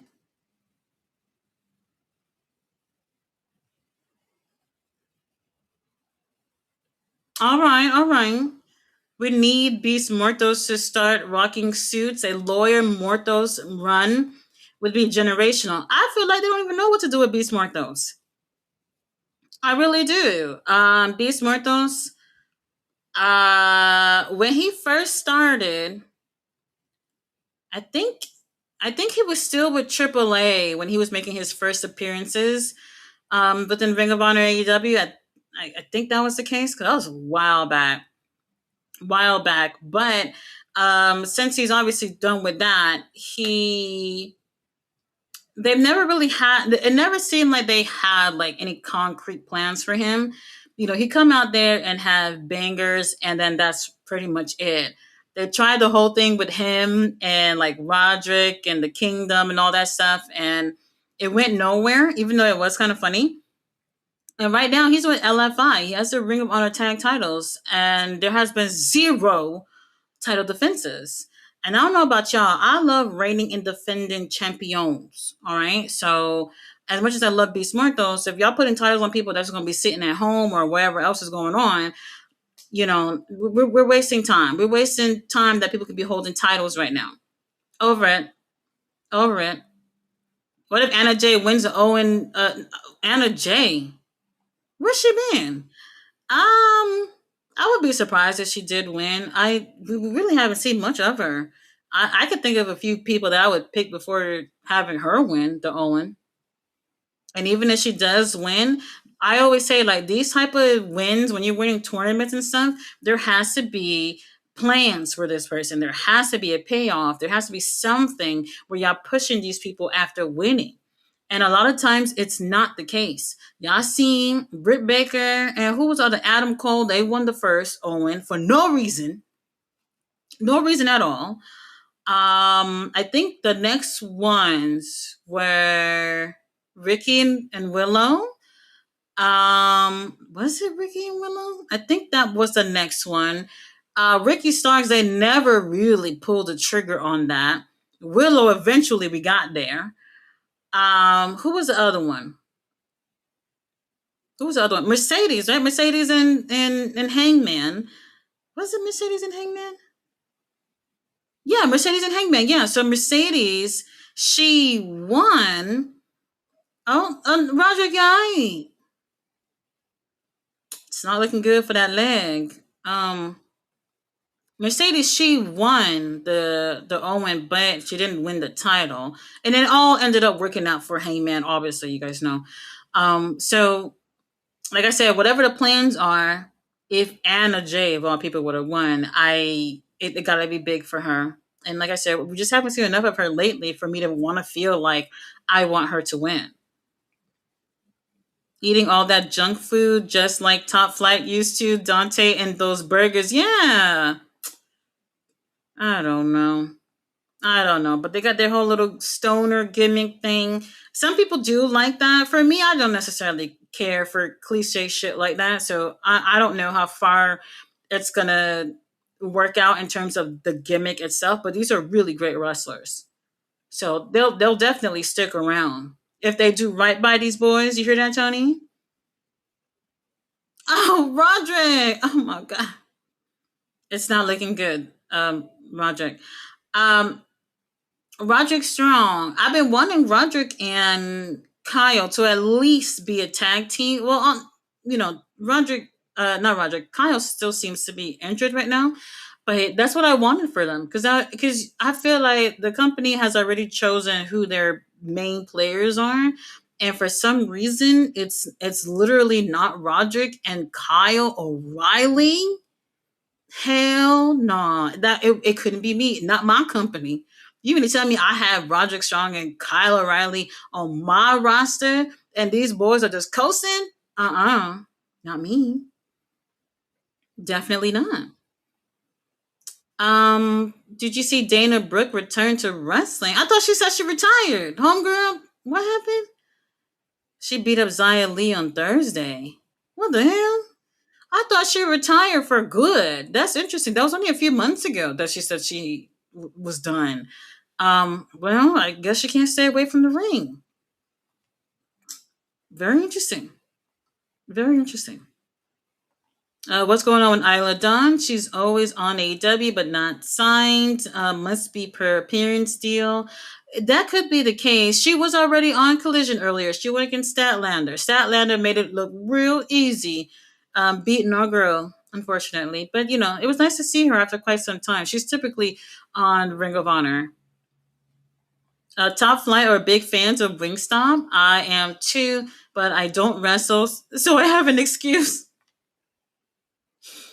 What the fuck? What the fuck? Well, Top Flight, another really great team to have. And even Darius, no shade, because I love you, but Dante is an amazing singles talent. Like this guy is amazing. Kind of reminds me a little bit of the Lucha Brothers. Like I always Ray Fenix, I love you, no shade. But I always felt like Penta, he could easily branch out and be like a single star, and I felt the same way, like with Top Flight and Dante easily being a singles wrestler and doing really well. The only problem is that we never get to hear from these guys. They've been around for a long time, and like real talk, got nothing to show for it. No titles, no big opportunities or anything for these guys, which is really strange if you ask me, because they're really really great. So when I say things like that I love FTR, but I would actually like to see Jake and Mark win, is because I would hope that from there we could be more open to seeing other teams have, bigger opportunities and even hold those tag titles. I'm not trying to say like every team should have the titles because I don't think that's necessarily the case. But Top Flight, they are amazing, and no reason why they haven't held them titles at this point. No reason. All right, we're back. We're back. We're back. So it's not looking good for Roderick in that leg at all. Everybody real quiet to see a murder. right in front of them. Damn. Let's see if Marina will get involved. I don't know how I'd feel ringside watching my husband get his ass whooped like this. Really, Yuta, close by just in case. You never know. Because we got Orange Cassidy real close too. He's right there. Oh no, Claudio.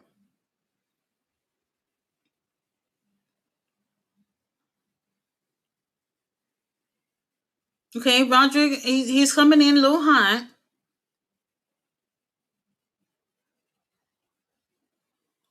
I love how supportive the Death Riders are. I love the support that we're giving everyone. We love it. Mm. Mm-hmm.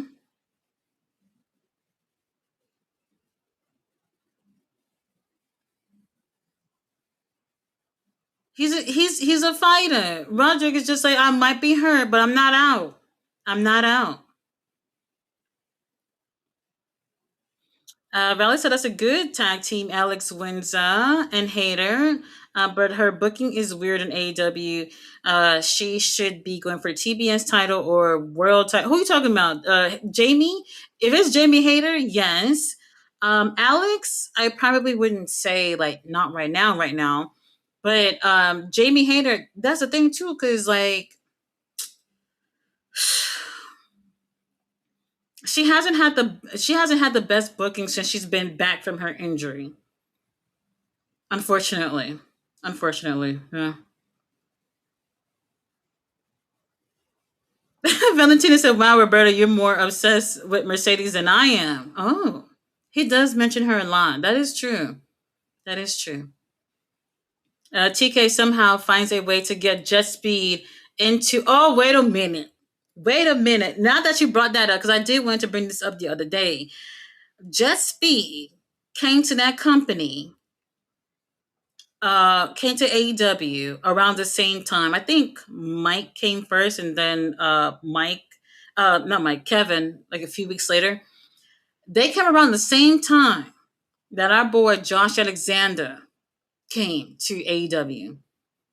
And if you really look back at Jet Speed, this is not me trying to take anything away from Jet Speed because I love Jet Speed, Kevin Knight, especially you. Um, they has had opportunity after opportunity, especially for the tag titles. And it's insane because I was just like, every time something was going on for the tag title, Jet Speed right there, right there. And I was like, all right, they're great, but what about all the other teams? So now you mean to tell me y'all got a killer like Josh Alexander on that damn roster and no gold, barely proper booking for Josh? Like, I'm just absolutely, I'm not feeling it. I'm not feeling it. This is why I truly. Oh, his foot on the road. Brandon, we need you to do your job, baby. We need you to do your job, Brandon.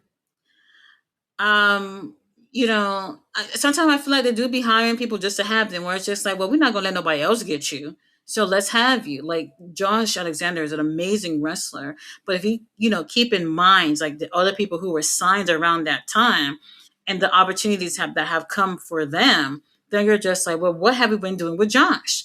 And this is why I was saying, like, people who are thrown into the Don Callis family, as much as I love them, I don't know how beneficial it is for a lot of the people in that group. And that's just the truth, because you can get easily lost in that group, especially with a lot of big names in there. And we had Tony Khan had no business putting Kenny Omega versus Josh on a random Dynamite on Wednesday. Couldn't believe it. Outrunners momentum stopped because they are big guys. If they were Leo Rush and Andretti, they would have gotten a million shots. Action Andretti and Leo Rush hasn't, though. That's the thing. So that's not even a good comparison, because Action Andretti, Leo Rush, aside from these past like 2 to 3 weeks that they've been in Ring of Honor, y'all let me know when's the last time you seen them in AEW. So I don't even know if it's that. I don't know if it's that. Oh, Roger, you gotta be strong as hell if you're gonna carry Claudio. Do y'all see the size of that man? God, how much Claudio weigh?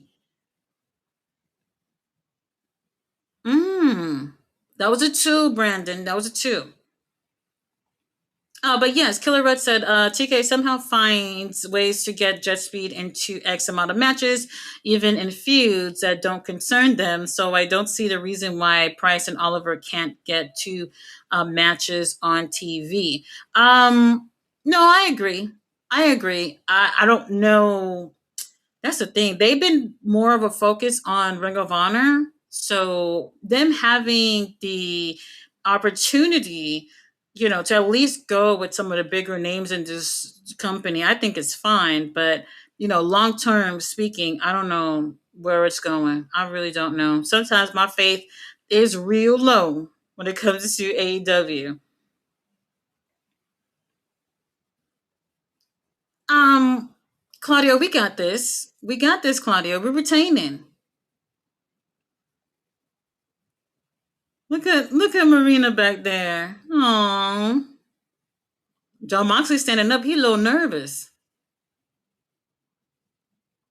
Do you not see the shoulders of Claudio Castagnoli? My God, this man is in amazing shape. Amazing. Absolutely. Shake my fucking head. Jamie Hayter and Windsor should not be a team. They need to be building both up as singles wrestlers. We know what Jamie Hayter can do and Windsor can go. Absolutely. But I think, that last little sort of run that Jamie had with Statlander, like, it's it's just not looking good. The only thing we can do at that point is, oh yeah, swing him, baby, swing him. Oh, that's a short swing, short. The only thing they would have been able to do would, put Hater in the TBS title scene. Um, doesn't seem like that's the case at this point. But Willow, she's going to be pretty busy with the tag titles and the TBS title. I don't know who they consider. I personally am not going to look at it as a, yeah, well, it should be a baby, not baby face, a heel. It could be either or. Like, these girls, they should be hungry for that damn TBS title. As long as Mercedes has had it, Willow Nightingale should not even be able to sleep right now. She should be having, challenges left and right. Really, you to real close just in case. Oh, it's not looking good for Roderick. Not looking good. Um, Tony, we getting the overtime money. We got about 2 minutes left to the top of the hour. Valentina said, exactly. We got tag teams like Ty J. Oh, well, they're not my favorite. Wheeler. Oh, well. All right, let's focus on the match. Let's focus on the match. Oh. So Tony Khan, you knew you were gonna be on TV, and that's a suit you wore. Okay, all right. He's not known for fashion. Uh oh, Claudio. All right, Rajak fans are out here. We making noise. I said I agree. Outrunners are being wasted. So many fans wishing the good old days of wrestling would come back, and the Outrunners would be a great gimmick. Yeah, they do have that nostalgic, gimmick that reminds people of like wrestling in the '80s, and I like that. And they're actually a really great tag team, very entertaining. So people like them. Their merch be flying off the shelves and shit. Like people, someone is really well liked, especially when they're selling the merch. So these guys, they should be on TV more. Absolutely. Oh, we're wrapping it up. There we go. Damn, Roderick don't deserve this, but still, there was no way I was gonna not cheer for Claudio to win. No way. There we go. Shivani, man, get the camera off Shivani. Man, I'm tired of seeing this guy. Roderick, we did what we could. Who's bleeding? Why do I see blood? Is that blood on? Oh, I think Claudio bleeding his mouth.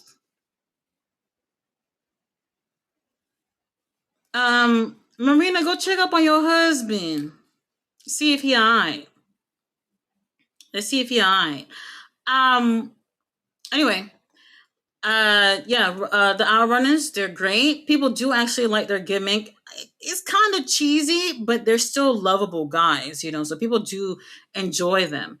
And unfortunately, it really was that tag match. It really was that tag match that they had with the Hurt Syndicate. I'm not blaming it on the Hurt Syndicate, but that's where if they fell off right there. Andrade, hot Spanish dude. I'm a lesbian, and even I take it. Well, look, get in line. Get in line, all right? Bailey said, I didn't watch TNA. Yeah, I didn't. They had an opportunity to impress people. They had an opportunity to bring back, older fans who wanted to give another try, to bring new fans who wanted to give it a try. And I don't think they did that successfully. They just didn't do it. So, I don't know. I don't know what's gonna take. I don't know what's gonna take. And yes, West Side Gun talking about buying TNA, baby. Keep that little change in your pocket because I don't think it's worth it. I don't think it's worth it. Now I hope that they do get better, but only time will tell. We really, really need to focus on building women's division up there. So much potential. Tekla, Statlander, Willow, Monet, Rosa, Bane, Windsor, Tony. The talent is there. Oh yeah, the talent is there. You know what isn't there? The TV time. They don't give enough time for the girls. I don't know if I remember a few months back what they ended up doing was doing the multi-man matches with the girls. When people was complaining that the girls are not having enough TV time, they were just like, you know what, we're going to just throw all the girls in one match. So they was doing that for quite some time. And now that the TBS title is offered Mercedes, and it looks likely like the title can move around. We can have more time for the girls on TV. There is no rule book. There's no Bible that says women should get 15 minutes tops on TV and wrestling. There's nothing that says that. If there is six matches on the card, and five of them are women, I'm cool with that. There's nothing that says that women have to play a small portion in terms of what you see on TV. So the company, I feel like if they don't want to be like any other promotion, you want to set something aside that makes people look at AEW different from other promotions, you have to give people a reason to feel like you're different. And if you want to take things more seriously with women, in wrestling, y'all could literally do half the show with the women. Y'all could literally do most of the matches with women. Y'all can do all women on the whole damn show. It really don't matter. But for whatever reason, this is just how it is. This is how it is. Like if I had my own promotion, I would be switching things around. It wouldn't just be majority men. I don't think that it has to be that every show. I would be, having people moving around in the roster. Like that's the one thing that kind of bores me about AEW, and maybe I can't say just AEW. It seems like the same wrestling is 365 days a year. You could literally turn on wrestling for any promotion, and there's something on when it comes to wrestling. It's not like football or basketball or whatever where they have their off seasons. And we're still seeing the same people on top all year round. And as a fan, I have a lot of I don't want to say faith. It's more of I see somewhat of potential in everybody, even if it's just a little bit, where I would at least give them an opportunity to see where they can go. And a lot of times I feel like they don't give people opportunities to even try to see what's happening. So MJF, I love you, but I'm just like, I'm bored. I'm bored, I just want something different. A lot of people probably feel the same way too. So same people usually in the same spots, swerving them are still in the situation. Kind of surprised to hear Andrade throw his name out there for the world title, but I don't see MJF losing that thing anytime soon. I don't see that happening at all. What good? I was tired of listening to Danielson's voice. Don't do that. Don't do that. I love Danielson, but maybe he's not going to be doing commentary anymore now that Taz is back. I don't remember hearing if they said that. If I booked Andrade, I'd make him a cartel type of guy, have him doing diabolical mafia stuff, but in wrestling form. Didn't they try this with somebody in AEW before? Something of what you're saying sounds like they tried this with somebody before. Somebody's going to remember this, but there was something that happened in AEW where these wrestlers got kidnapped and taken to Mexico and they got beat up by these guys. Why am I having flashbacks about something, but I can't see anybody's faces right now? Somebody in the chat might know what I'm talking about. This did happen. I'm not making this up, but there was something with a faction that was going on, and they got kidnapped and they went to Mexico. Holy shit. If somebody don't say it in the chat, I'm going to be up all night looking this shit up. I know I've seen something like this on AEW before. For sure. For sure. Um, it might be stereotypical for Andrade to go that route, but if he did this, then now he's going to have his own faction of people that would join him on this. I don't know who that would be. Do y'all see Andrade as a leader type? If he's doing this, he has to be definitely the leader of that group and do really well in promos. So, not sure if Andrade can be that interesting. Not sure. Russell Rand said, "Yeah, that's wild. I never knew Sammy said what he said about Mercedes and Excalibur said the N word. Both situations are wild to me. Absolutely. Both situations are wild, but they got their job. So if y'all firing people because of comments that they said, y'all make sure y'all keep that same energy and fire other people too. Does somebody remember? No, not TNA, Valentina. This is AEW. Does somebody remember this? It's not TNA. I know I'm talking about something. I'm gonna have to look it up. I'm gonna have to look it up because I can't remember who exactly was in there. Roddy, the substitute teacher. We do love Roderick. We love Roderick. Terrell is here. So what's up? Hey, how are you? This is the most attention Trey Miguel has ever gotten. Roberto, don't do this. Don't do this, Roberto. Is that true? Yes, that is true. I think people at this point in life are just like, yes, we've all done shitty things. We've all said something that other people wouldn't like. And, they don't see that person in that light right now in their lives. And that is true. People do grow from mistakes that they've made in their life. And, there are a lot of people who support him and say, like, he said these things before, but the kind of person that he is right now, that's not him currently. So I don't know, but at least he's able to go back to TNA, and we'll see what they do with him. We'll see.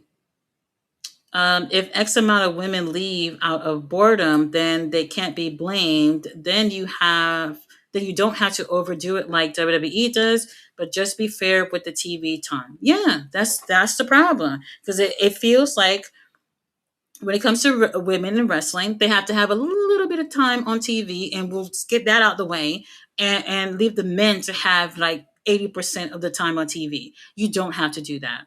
You literally don't have to do that. You want to be, the alternative of wrestling, then you can do different from what everybody else is doing. And they still choose not to. Tony Khan has said himself that they didn't want to be compared to WWE. Well, then don't do shit like what they're doing. You want people to look at wrestling different? Then you change that. If you don't do the things that could change people's perspective on pro wrestling, then you're going to be compared to other companies, unfortunately. Wheel him right next door. Ballet, we're not doing that. We love Willa Yuta in this chat. This is a stand for Willa Yuta and Death Riders. Y'all know how we feel about them. He said, yeah, and Tay is still dating. Tay Mello, I think Tay and Sammy, didn't they get married? I think they did get married. So something like that. But I know they got a kid together. That much I do know. Um, and here's the thing, like I said, like you can say something and people choose to forgive you. Um, so that shit that Sammy said, like I would it's not cool. That's not cool to say that you would do to somebody. Like there nothing is cool about sexual assault at all. At all. And those type of people do fucking scare me. You should be scared of people who say things like that. But he still has his job, which is insane. This is literally just now. They did for the third time putting the Ring of Honor tag titles on him over and over again, where it's just like, yo, get this shit off of him. He's not even doing anything. And yet he's still able to keep his job. If we're talking about past comments, I don't know. I just don't know. Let me see. Bella says, "Our tropical chief, your tropical chief, not mine, not mine." Wrestler Ren said, "Not Tony Khan on my television. If he don't sit down somewhere, looking lost and nervous as hell." Let me tell you something. He's not necessarily a TV person, somebody that you would want to see on TV. We love and appreciate you, TK, but he's doing it to keep the CMLL tradition alive, and I appreciate that. I'm pretty sure CMLL fans, they saw it and it was just like, good, you're treating our title like how we would treat ours. Now, since we're doing that, Tony, I'll never forgive you for what you did. Nigel as Zack Sabre Jr., IWGP World Heavyweight Championship in the middle of the ring like that. In the middle of Forbidden Door, never forgive you. Any updates on Anna J contract? Honestly, I have no clue. No clue. Let's see. Do, do, do, do, do. You should be successful writer of AEW. Me? They could use me. I don't mind a little check. I don't mind a little check. I do feel like when it comes to wrestling, you need people who truly care about wrestling to be able to write for it. If you're just hiring people who are just like writers but don't have a connection to wrestling, then I think wrestling in terms of a production value, what you see on TV, would be subpar. Same thing. WWE did the same thing too. They were hiring people who had no knowledge of wrestling but were great writers. That's not the same thing. That's not the same thing. So somebody can write really well, but not understand pro wrestling. And I really feel like you have to be able to have a great understanding of what pro wrestling is. And I'm always curious to know like who is writing for these companies, because sometimes I feel like there's a disconnect with the person writing it and wrestling. So I could help with that. I could help with that. Having that knowledge of pro wrestling is very important. It's very important. And it's not necessarily, at least for me, I don't think that you have to have experience with working with a professional wrestling company. Now, that does help. But to have the ideas, you definitely need to understand pro wrestling for sure. For sure. This match should be commercial free. I agree. I absolutely agree.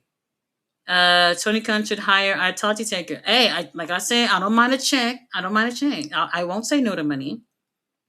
Is bum ass Mox about to get beat? I don't think so. Now remember, John Moxley did say to Uncle Don, "Bring your boy when he ready." He was talking about Takeshita. So soon we'll get Takeshita and John Moxley for the Continental title. We haven't seen enough with John Moxley with the title, so I'm not ready to see him lose, but not necessarily ready to see Takeshita lose either. We'll see where it goes. I don't think they should rush that match. I don't think they should. I can't think of any gimmicks for Top Flight. Maybe they need a whole new angle. What would that be? I would just put them back to being a team. I mean, the Top Flight thing, I get it. They're high flyers. Darius is an actual pilot. I get that. But if you don't give them an opportunity to be able to show character, because y'all know like these guys are amazing in the ring. That's literally all you know about them. But if I had to close my eyes and hear voices, I couldn't tell you if I heard Dante or Darius speak. I couldn't tell you because I honestly don't know what they sound like. That's how much opportunities that they've had over the years to actually say something on TV. And unfortunately, that's a problem because when people don't hear you, when people can't feel you outside of you just wrestling in the ring, they cannot connect with you. So sure, you're cute, sure you can wrestle, but what else can you do? The characters is really what real people and there is no character when it comes to these guys. You know, they tried the whole thing with joining with Scorpio Sky and our uncle Christopher Daniels and who was over there? Whatever they're doing. That still hasn't given them really much of an opportunity to be able to speak and show character. So that's a problem for them long term. Get off my TV, Orange Cassidy. I feel the same way. I feel the same way. Hey, what's going on? I see we got a couple of new people coming on the chat. I do appreciate that. This crowd is dead silent for this match. I feel like this never get the first gear very slow paced match. Well, if they would have saved that match for Texas, we would have been making noise for y'all. Y'all know me. I would have been right there screaming for Claudio, obviously for Claudio, and a little bit for Roger because we do love Roger. Valentina said, by the way, I just watched K-pop Demon Hunters and it's so good. Oh, let me tell you something. So I did watch it. I was not interested at first, but when you have a child, you can't say no. So I watched it with my daughter. I think like the first week it came out. I was so unimpressed. The only thing I liked was a cute little blue tiger thing. I thought it was so adorable. Other than that, I don't care about the movie. I don't like musicals. I don't like stuff where you're watching a movie and they break out singing. I hate that. I hate it. So the only musical that I actually like is Phantom of the Opera. I even saw it on Broadway too. Other than that, I don't want to watch a movie where people singing. I just don't like it. Not for me. But the kids, they love it. Kids love that movie. I'm calling it now. Jordan Oliver and Alec Price need to step in early. 2026. They are doing it the same things like in GCW. Oh, so they have been fired? Don't they got titles in GCW right now? Hold on. I'm gonna look into that. I'm looking into that. That's really interesting. 'Cause I could have sworn they'd had titles right now somewhere. If it's not GCW, then it's somewhere. Interesting. I could write for AEW. LOL. Who wants Storm and Shirakawa wedding? While that might have some funny moments, I'm going to pass on that. I'm going to pass on that. I checked out Lita Cross. She's really good in the ring. Oh, Lena Cross is great. Yeah, absolutely. I wouldn't mind it seriously. The Chuck and Billy wedding in WWE never bothered me. It was entertaining. It was entertaining. I necessarily can't say that I care too much for weddings in wrestling. Whenever somebody's celebrating something in wrestling, it will get ruined. And y'all know that I'm not lying. So if y'all want to see a wedding get fucked up, then fine. Let's go for it. While I don't condone Trey Miguel's comments, I do believe that it was directed towards a guy that's no longer in pro wrestling due to his sexual harassment of women. Correct me if I'm wrong. Oh, David Starr, this guy.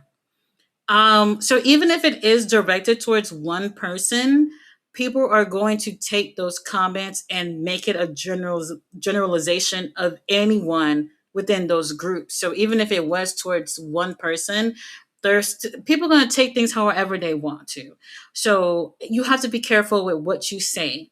You know, I still feel like it's a problem to say certain things. I do believe in freedom of speech, even if it is different from my point of view. But be careful because it can come back and bite you in the ass and not in a good way. 25 likes. Oh, thank you guys. I appreciate it. Ballet said, I love Top Flight. Absolutely. Young black brothers out here putting in the work. They need more opportunities. And I'm going to tell you another thing, too. I don't believe that because somebody is young that they have time. That is not true. You can literally get in the ring tonight and your career can be over tonight. That's another thing, too. You cannot look at people's age and feel like they have time or don't have time. There's a lot of older wrestlers. Look at what Shelton and Bobby are doing and at their age being able to put all that work in. So time isn't always a factor when it comes to career.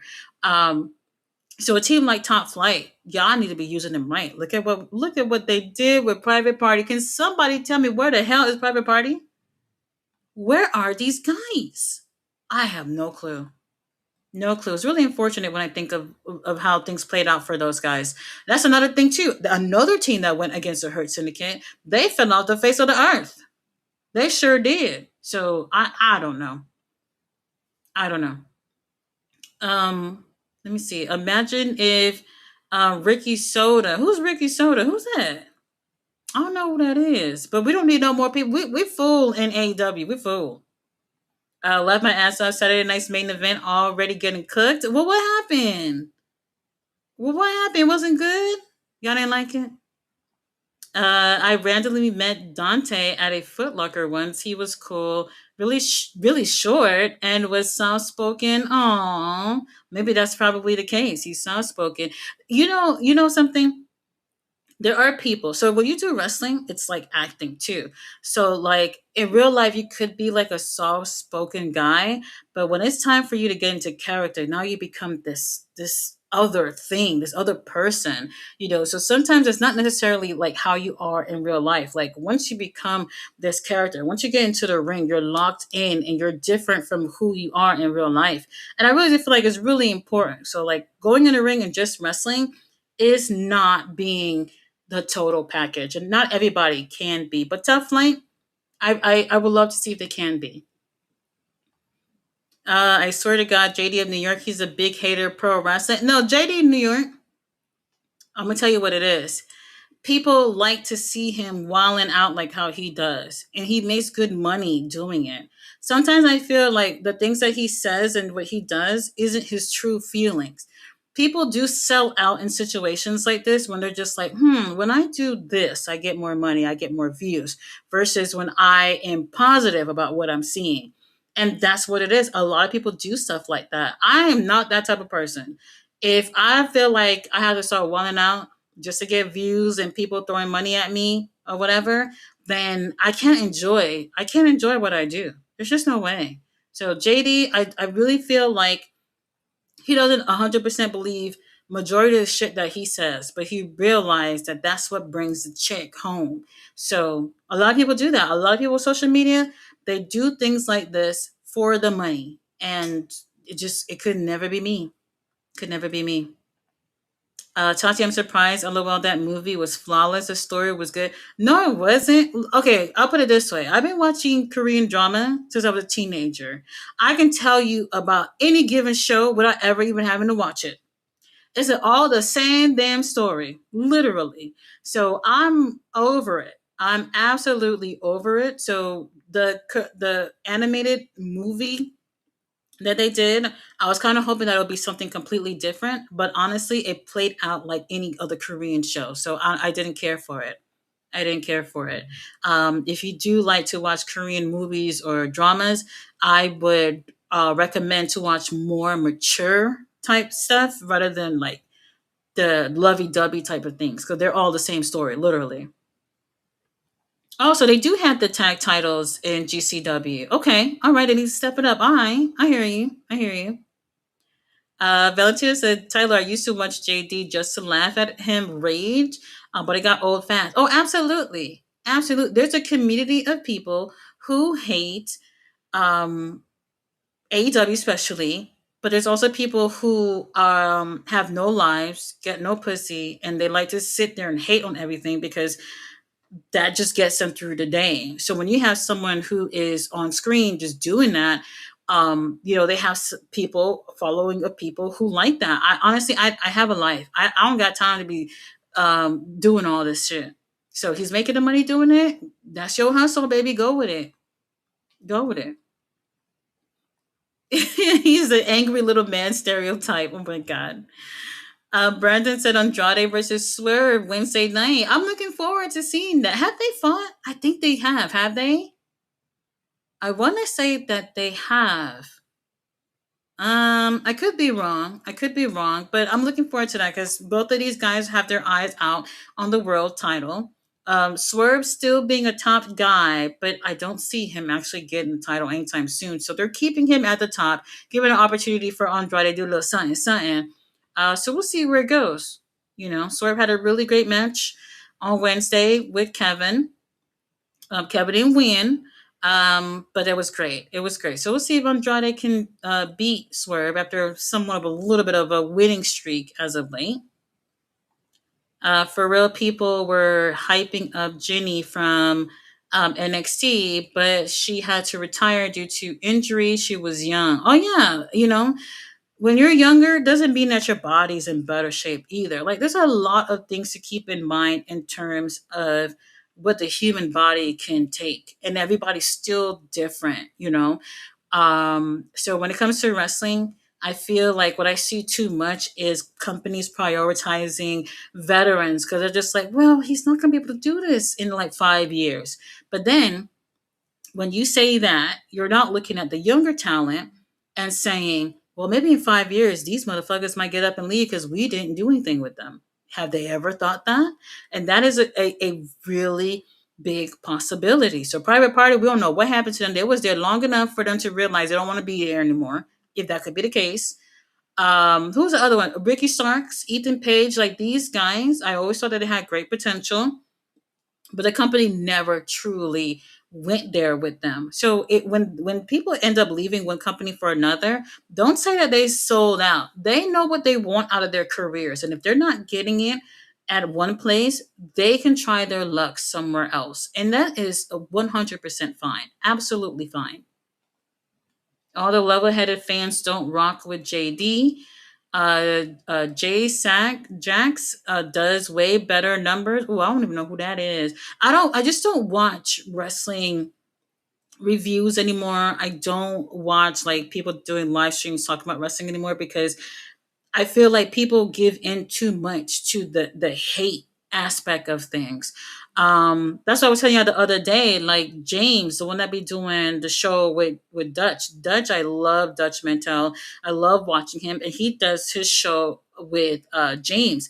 And James was always a little more level headed. Didn't necessarily seem to be biased.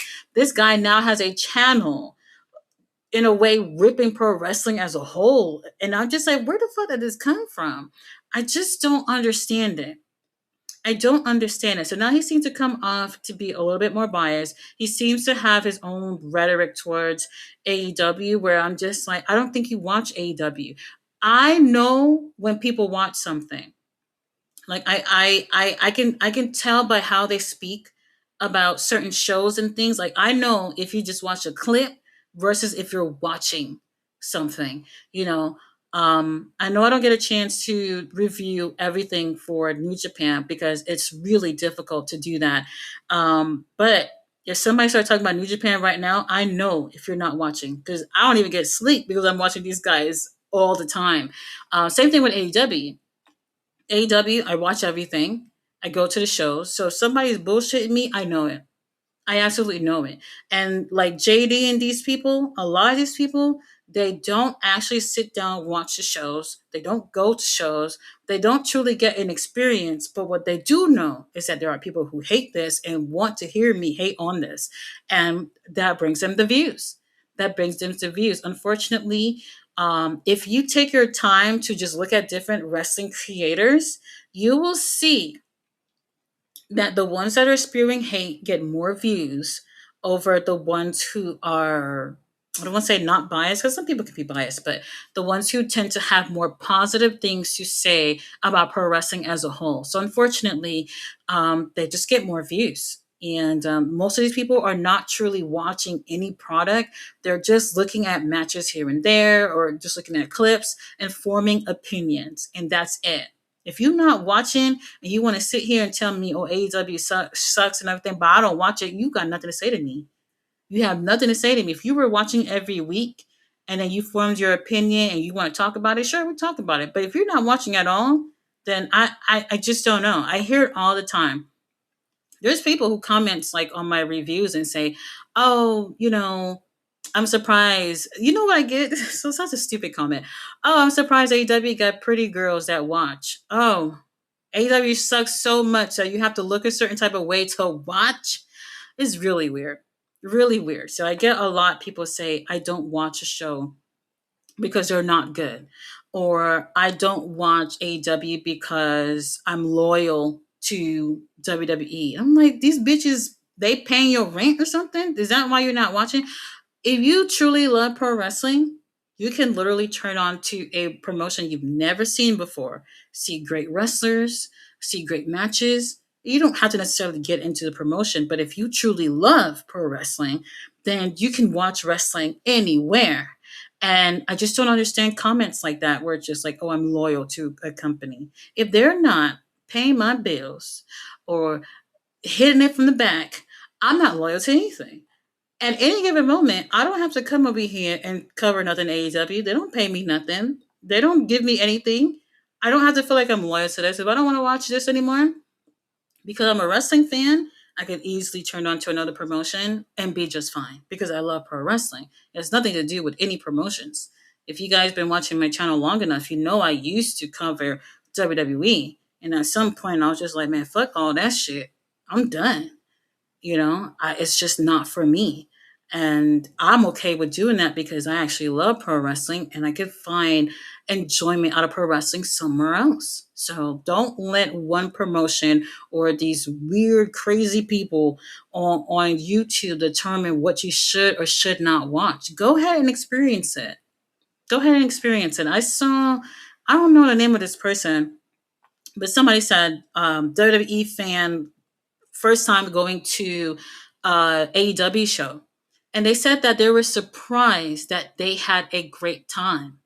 And I was like, why would you be surprised? He said he was surprised because other WWE fans told them that AEW wasn't good. So you don't form your actual own opinions. You're taking other people's opinions to tell you that something that you shouldn't like something. So if you're a pro wrestling fan, then you go out there and experience it for yourself. So because other people told you that it wasn't good, you're surprised that it was good. What is that? What is that? It's really strange. Really strange. Go out there, go to these shows. I've seen people go to wrestling shows and they don't even like wrestling. Oh, my cousin dragged me over here. Oh, I heard it was a show, so I came to come check it out. And they said that they had fun. This is something I've heard from people go to WWE shows, going to AEW shows, independent promotion. When I went to New Japan shows, people literally sitting behind me said, I had never watched pro wrestling before. This is fun. That's just it's a great time. It really is. But people realize that if I hate on this, even if I really don't, more people will watch me. I don't give a fuck about fame, so I don't care. I don't care. I get several times a week. If you cover WWE, you'll get more views. I'm not doing this for views. I'm doing it because I love pro wrestling and I cover what I actually like.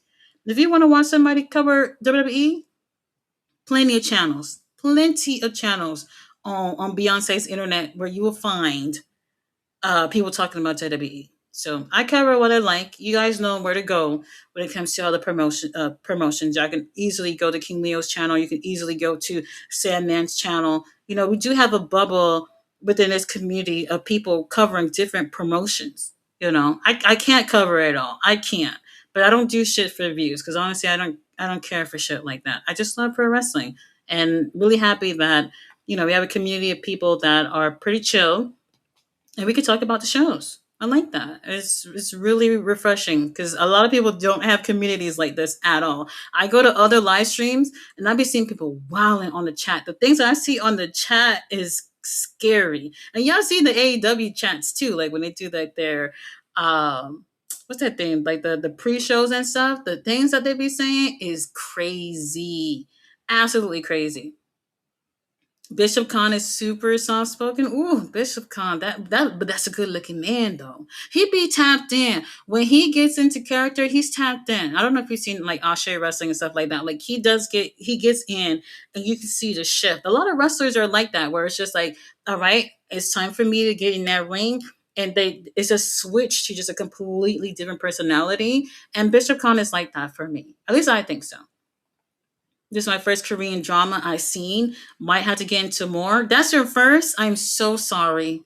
I'm so sorry, Valentina. That's the first one you had to experience. Korean dramas is very, very cliche. Um, they're all gonna feel like the same damn shows. If you get into like the really lovey-dovey stuff. If you're into horror, I could recommend some really good horror ones. And if you want to see like more mature type shows, I can recommend those two. Jordan Oliver, Alec Price, they had the tag champs for 105 plus days in GCW. Okay, well that's a good thing about AEW is that like these wrestlers can still wrestle at other places too. I hope they still keeping the title if anything. Please, Tony, give Anna something fast. Well, I hope she's all right. I actually cannot remember the last time. Oh no, the last match that she had was with wasn't it with Tay Mello in the tournament? I think that might have been the last one. Remember when Ricky Starks got the best of? Oh yes, Ricky Starks. I could have. Ricky Starks. My God, Ricky Starks, not just because he cute, not just because of that. Ricky Starks, I had high hopes for. High hopes for Ricky. I had high hopes for Ethan. I'm missing somebody that somebody just crossed my mind, but those two in particular, I had high hopes for. I don't understand why it didn't happen. And you want to know what I hear a lot? That Ricky Starks didn't make it because he tried to be too much like The Rock. I didn't see the comparison. I did never see the comparison. Now, if you feel like that's true, let me know in the chat. But I never truly felt like Ricky Starks was trying to be like The Rock. Never felt that. Never felt that. I will say that when it comes to wrestling in particular, fans are quick to throw out comparisons by the way you dress, by the way you look, by the moves that you do in the ring, and they're quick to make that comparisons. Now, if he looks a certain type of way that reminds you of The Rock, I understand that, but I don't think he actually did anything that reminded me of The Rock. I always say like wrestlers should try their best to just be themselves. I understand that you may take inspiration from other wrestlers or something like that, but don't try to actually be another wrestler. Just try to be yourself, but you can have your little inspirations or whatever. But Ricky Stark, I always felt like had great charisma. I thought he was great in the ring. It did take some time for me to see a little bit more improvements, though. That last little run that he had, like when they brought Collision and when he was doing the whole thing for the Owen and all that stuff, I thought was really solid, really really solid. Him with Danielson was amazing. He did some really great work before before everything was done with him over in AEW. What was it? I think he was tag champ with Big Bill.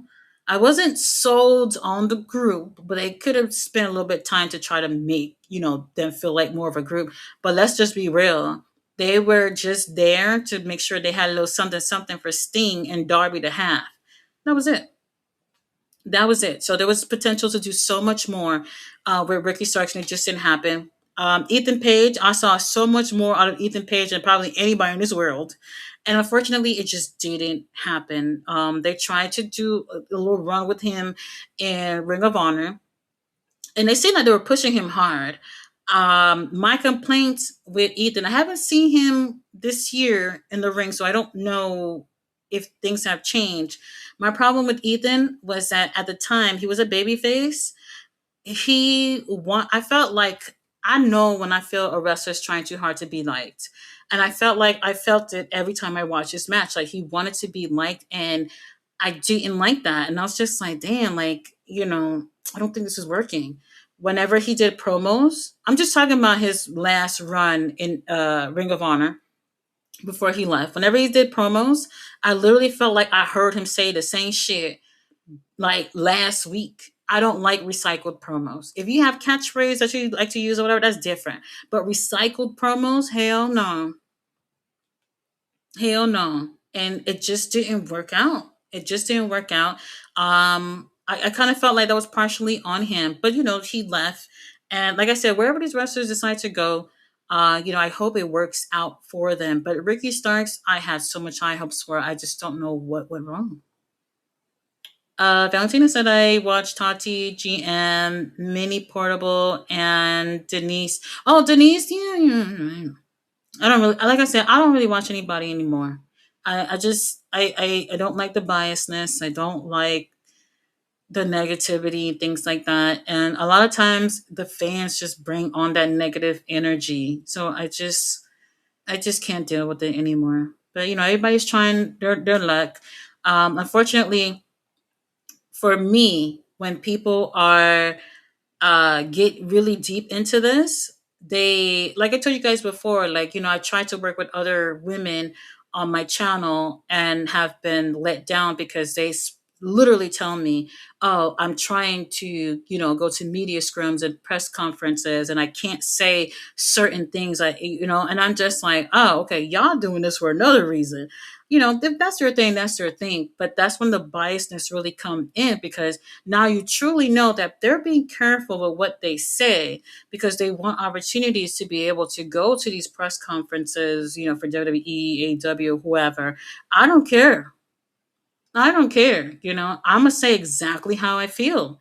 And that's what they need. Promotions, if they're watching content creators, they need to hear the people who truly care and are not afraid to truly put their feelings out there about what they're seeing. If promotions are hearing you lie about what you're seeing just so you can be in good graces with them, then they're not going to truly understand the fan perspective, because you're lying because you want people to get you backstage so you can, ask questions and shit like that. I don't care about that.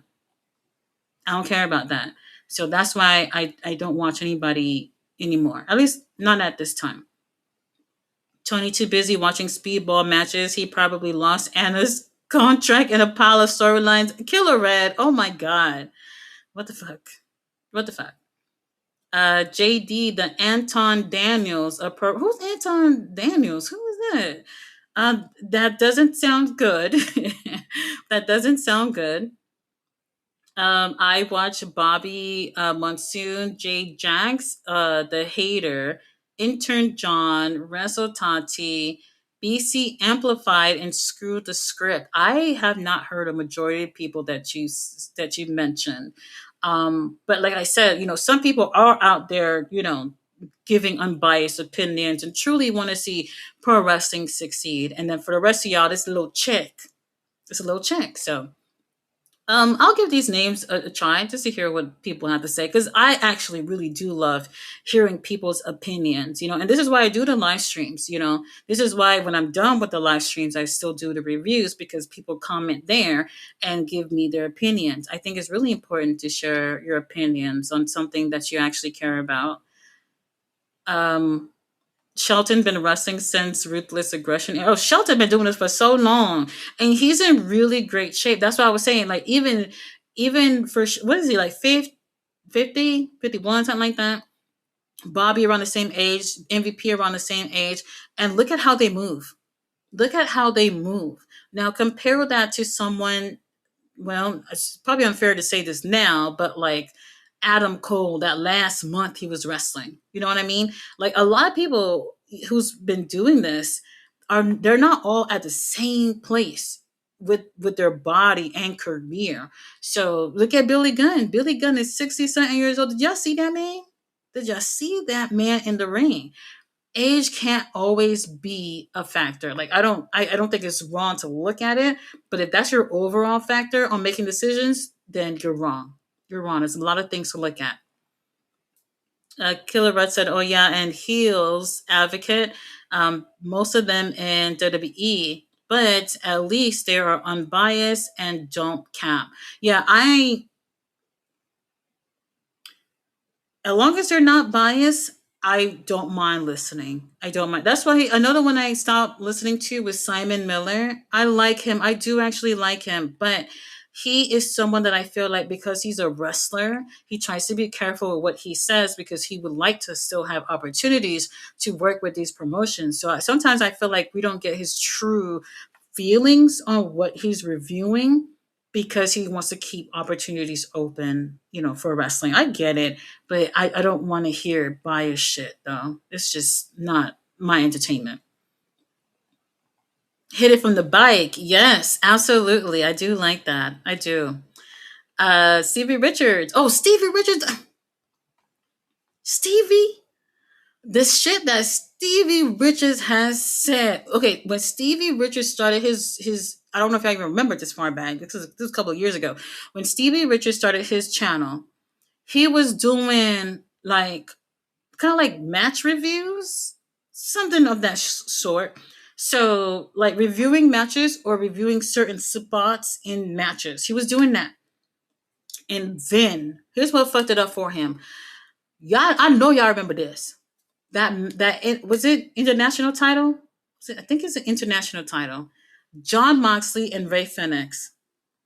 That match had horrible ending, and basically he I guess you could say took the clip of that match and put on his channel because I'm gonna be real with y'all. AEW was sweeping the internet to remove anything that had to do with that John Moxley Ray Phoenix match or whatever. By the time that they found his video, he already had God knows how many views on it. And basically criticizing, the decision of them, changing the title and giving the title to Ray Phoenix because of how fucked up everything was during that match. Then AEW was just like, you can't use any of our footage anymore on your videos and all that stuff. So they really cracked down on him heavy. And most of the videos that he was posting was of AEW. Then he tried to do it with WWE as well. I guess maybe they probably cracked down on him too. But that was what his channel was about at first. And then all that shit put a stop to it. And he took a little bit of hiatus trying to figure out what he wanted to do with his channel. And then last year, he did a video with James. James is the one I was telling you about earlier, the one that does the podcast with Dutch. This guy gets on the camera and says that Logan Paul, yes, Logan Paul, I'm going to say it again if you didn't hear me, that Logan Paul was a better wrestler than Darby Allin. Darby Allin, Darby Allin be throwing himself around or whatever. Sometimes that's not even wrestling. So I'll say, I'm going to let that one slide. I don't care. Then he sent a better wrestler. Logan Paul, remember I said that. That Logan Paul was better than Jonathan Moxley. And I said, what the fuck? And then he said that Logan Paul was a better wrestler than Kenneth by God Omega. And I said, no, this guy lost his mind. And then threw out there that Logan Paul was a better wrestler than William Ospreay. And I turned that shit off. I said, no. We're not doing that. We're not doing that. Look, it's one thing to have an opinion. I get it. Everybody has their own opinion. But we're talking, I think he says swerve too. He might have said swerve, I can't remember. But the ones that really got me was when he said fucking John Moxley and William and Kenny. And I was just like, there's just no way. You tell me any match that what's his name again? Logan Paul had that was better than a John Moxley match. Maybe you could find something when he was Dean Ambrose. Maybe. Better than Kenny Omega? Better than Will Ospreay? And at that point, that's when I realized that he was just being biased towards just AEW because he only mentioned AEW wrestlers. But then when James, who was sitting right there hearing this guy on the show mention those names, even James was shocked that he was mentioning these names because he was like, are you sure? Are you sure? Because like even he knew that he was lying. He was just throwing out names just to throw out names. And I'm not trying to be biased because Kenny is like my dream guy and Williams is probably like the perfect wrestler, whatever. The truth of the matter is that Logan Paul don't even have enough experience to even be put in the same sentence with these people. Logan Paul, come on now. Now, I would say that Logan has improved. He's not my favorite person at all, but he has improved. But he's not better than any of these people at all. Absolutely not. Stevie Richards, there's no way. I'm not doing it. I'm not watching Stevie Richards for nothing. I'm seeing more and more WWE fans doing vlogs at AEW shows and enjoying them. So the awareness is getting out there, albeit very slow. The long matches are still a tough watch for some. Yes, the long matches. I will say the one I saw was a guy who went to World's End. I know he was in for a shock because a WWE PLE versus a WWE, not WWE, AEW pay per view, that is night and day. Night and day. It's very different. Very different. You know, you have the pre-show of AEW where they're gonna give you 3 to 4 matches right there, on top of the like 9 to 10 matches that they have on the main card. Sometimes even me as an AEW fan, I find that to be excessive. I really do. I really do. We have New Japan, who's like they cap at like a 9, but majority of the time you get like 8. And they'll do one pre-show match, which is not bad, but sometimes it does feel like a little bit of an overkill because they'll give you like half the show a multi-man match, so you kind of watch the whole roster fucking fight that one night. So I can understand like someone who only watched WWE trying to watch like New Japan or AEW kind of be like, whoa, this is a lot for a pay-per-view. It's very different. It's very different.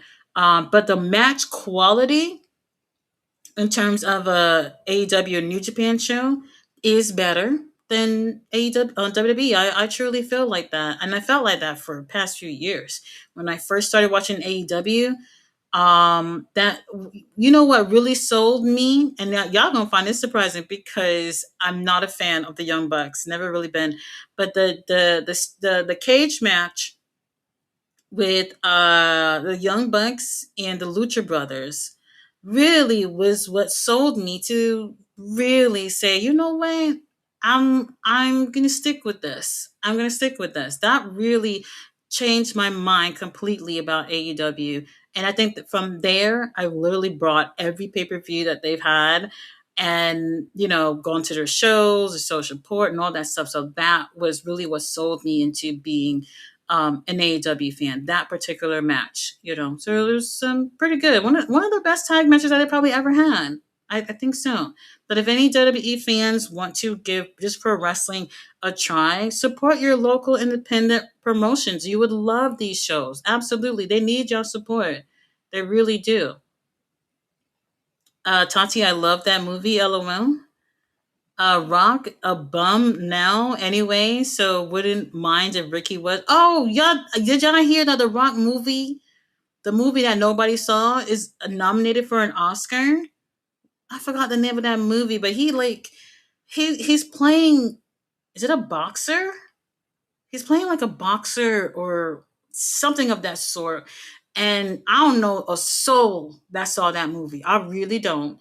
And the ones that I've actually seen some reviews about, didn't hear nothing good about it. And nominated for an Oscar. And I knew it. I said, The Rock is doing this role because he had never really got any big awards for anything that he's done. Let's just be real. Most of the movies that The Rock has done, I mean, he's not a bad actor. It's not bad. It just never had been worthy enough for like the big shit. So when I heard that he was taking on was a like a biopic, something more on the serious side, I knew he was going for that Oscar. And sure enough, got that little nomination. So we'll see if he'll win. We'll see. Ricky living his best life with Cody. I wish him the best. Well, I wish him the best. I do. Ricky Starks, if you're single and lonely, give me a call because I am too. I like Ricky. I really do. So I do hope nothing but the best for him. Cody Rhodes, I can't stand him. Not a fan. Not a fan. Do you think Hobbs' new name in WWE? Oh, they said something. Somebody said the name earlier. I can't remember what it was, but I did say I didn't like it. Didn't like it. Minnie is chill. Denise got some fans I don't like though. Oh, I don't watch the super positive channels, but I don't hate them either. So everybody has a right to be entertained. Oh yeah, entertained. Yeah, you know, one thing's for sure, you gotta be entertaining, but you don't have to be negative to be entertaining. So like you can say how you feel about certain things without feeling like you have to be anything other than yourself to be able to entertain people. So some people just don't know how to do that. I don't like the hater. Annoys me. His Jay Uso impression is hilarious though. I like his voice and him calling people cucks, but I disagree with him politically. Logan will never get credit from me. I mean, I won't. He's not bad. He's not horrible, but I don't really necessarily look at him like a wrestler. Like I'm not going to sit here and categorize him as a wrestler. I don't see it that way when it comes to Logan, and I just can't imagine someone putting Logan's name in the same sentence as fucking Will Ospreay in terms of how great of a wrestler he is. He's not. He shouldn't even be in the same paragraph with these people. There's just no way. There's no way. That Logan Paul take from Stevie was wild. I could never take him seriously after that, even though he's cooking WWE every week now. Once you cap, then I'm gone. Yeah, I think he said that because that'll get him the views, and it did. It worked out. But remember, like people are gonna know that you're bullshitting. There's just no way, man. Will Osprey,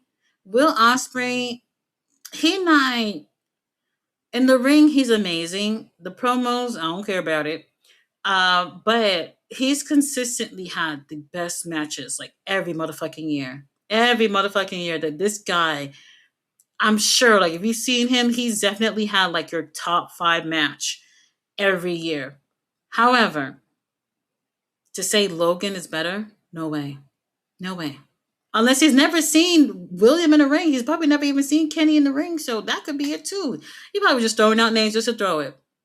Spoiler alert, Sami Zayn is the number one contender. Well, there's that. Sami Zayn is another one too. I've always liked Sami. I've always liked Sami since back in Ring of Honor. When he first came to WWE, him and Kevin, I never felt like they were great fits for the company because I felt like we were going to see them for something completely different than what we saw them in Ring of Honor. And I think that's been the case. That's absolutely been the case. You know, people do grow up and they change whatever throughout their career, but I never really felt like I could connect with them like how connecting with them when they were in Ring of Honor. A lot of people, unfortunately, go through that. This is the same thing that happened for, would I say Danielson? Maybe not Danielson.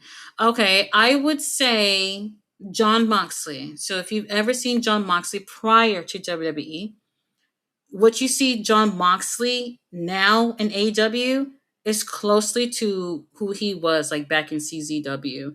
Then he goes to WWE and he's Dean Ambrose, and that the essence of who John Moxley was before that was gone.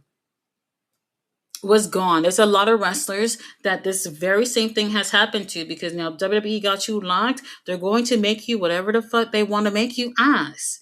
And unfortunately, Sami Zayn, I just never was the case. It just didn't happen, unfortunately. But he's a great wrestler, though. He's a great wrestler. Just didn't work out the way I hoped it would while he was over there. Valentine said, "No, I love long cards. I need something I can pick out two bags of chips on. I can't do the WWE no more." Oh, the commercial situation is something that I don't like. I don't like. I know AEW kind of doesn't really give you enough breathing room between each match, but the long commercial breaks during a WWE PLE is a killer for me. It's a killer for me. I personally don't think commercials are needed for a pay per view. Advertisements are okay. If, like, at the bottom of the screen, you got something showing, I don't know, maybe the little Geico gecko or something brought to you by Geico. You got a little lizard on the bottom of the screen. Okay, fine. Little things like that I think is okay to have, from time to time, even if it is before a match, maybe even during a match. I'll take that. But the long ass commercials in between, it's a killer. It's a mood killer. But AEW, literally, it's like you'll probably see like a DraftKings commercial, maybe, and that's it. And then matches finish, you get a little like maybe up to 3 minute video of like the next match and what's been transpiring before the match actually starts, and then we're on to the next one. We're on to the next one. It's a lot. It is a lot. It is a lot. Do, do, do, do, do. Didn't he do some shitty Christmas movie? Oh, the Rock. That's another one too. Um, I think I saw it on Max or something. I know what you're talking about. Nobody saw that movie either. Oh no, it's Amazon Prime. I know what you're talking about. Nobody saw that. It's on Amazon Prime. The only good rock movie was Central Intelligence. I don't watch anything with Kevin Knight on it. Not Kevin Knight. Look at me thinking about Kevin Knight. I meant Kevin Hart. There we go. Kevin Hart. Not funny to me. Not funny to me at all. The Rock has had a couple of good movies, but nothing that I would actually say deserve an award. Nothing. I started watching AEW on a friend's Discord.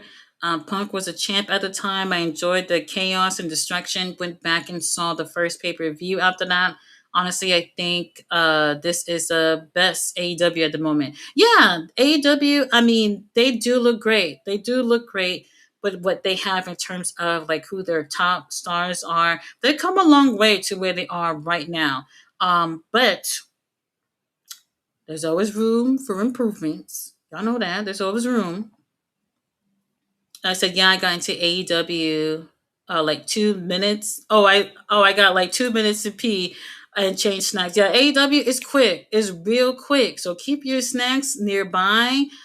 Use the restroom before the show starts, or that's why they always say like bathroom breaks, because there's always a moment where it's just like, oh, I don't care for this match. Let me go use the bathroom. Unfortunately, it's always a woman's match for a lot of people, and I've always hated that. Whenever I've gone to pay per views or just regular shows, it's always people getting up when the girls come out, and I've always hated that. I've always hated that. I didn't like that. I've only got up one time during a women's match. It was a dynamite, like I don't know, and the only reason why I did was because it was a main event, and I thought I didn't know it was Hikaru Shida when Hikaru Shida was a champion. That's all I remember. She was going against somebody I can't remember who it was, but I had told my daughter because she came with me one of the few times that she's ever came with me to a wrestling show. I told her that I would get her popcorn, and I was so locked in the show because when it comes to the show, I don't be getting that. So she kept saying, "Oh, mom, give me the popcorn." And what I really wanted to see was the girls. I didn't know it was the main event, and by the time the match came on, that's when I realized, "Oh shit, this is the main event. There's something else after this," and I had to get up to go get her the damn popcorn. That's the only time I ever got up during a women's match. So most of the time, people say this is what I see. If a women's match is a main event, people will decide that's when it's time for them to leave, and this is the truth. Or whenever there's a women's match, regardless of like where they are in the car, then you hear people say, "Let's go to the bathroom." Never fails, never fails. Even to the shows that I've been to this month, it's literally been that. I don't get it. I don't get it. Hey Tia, how are you? How are you?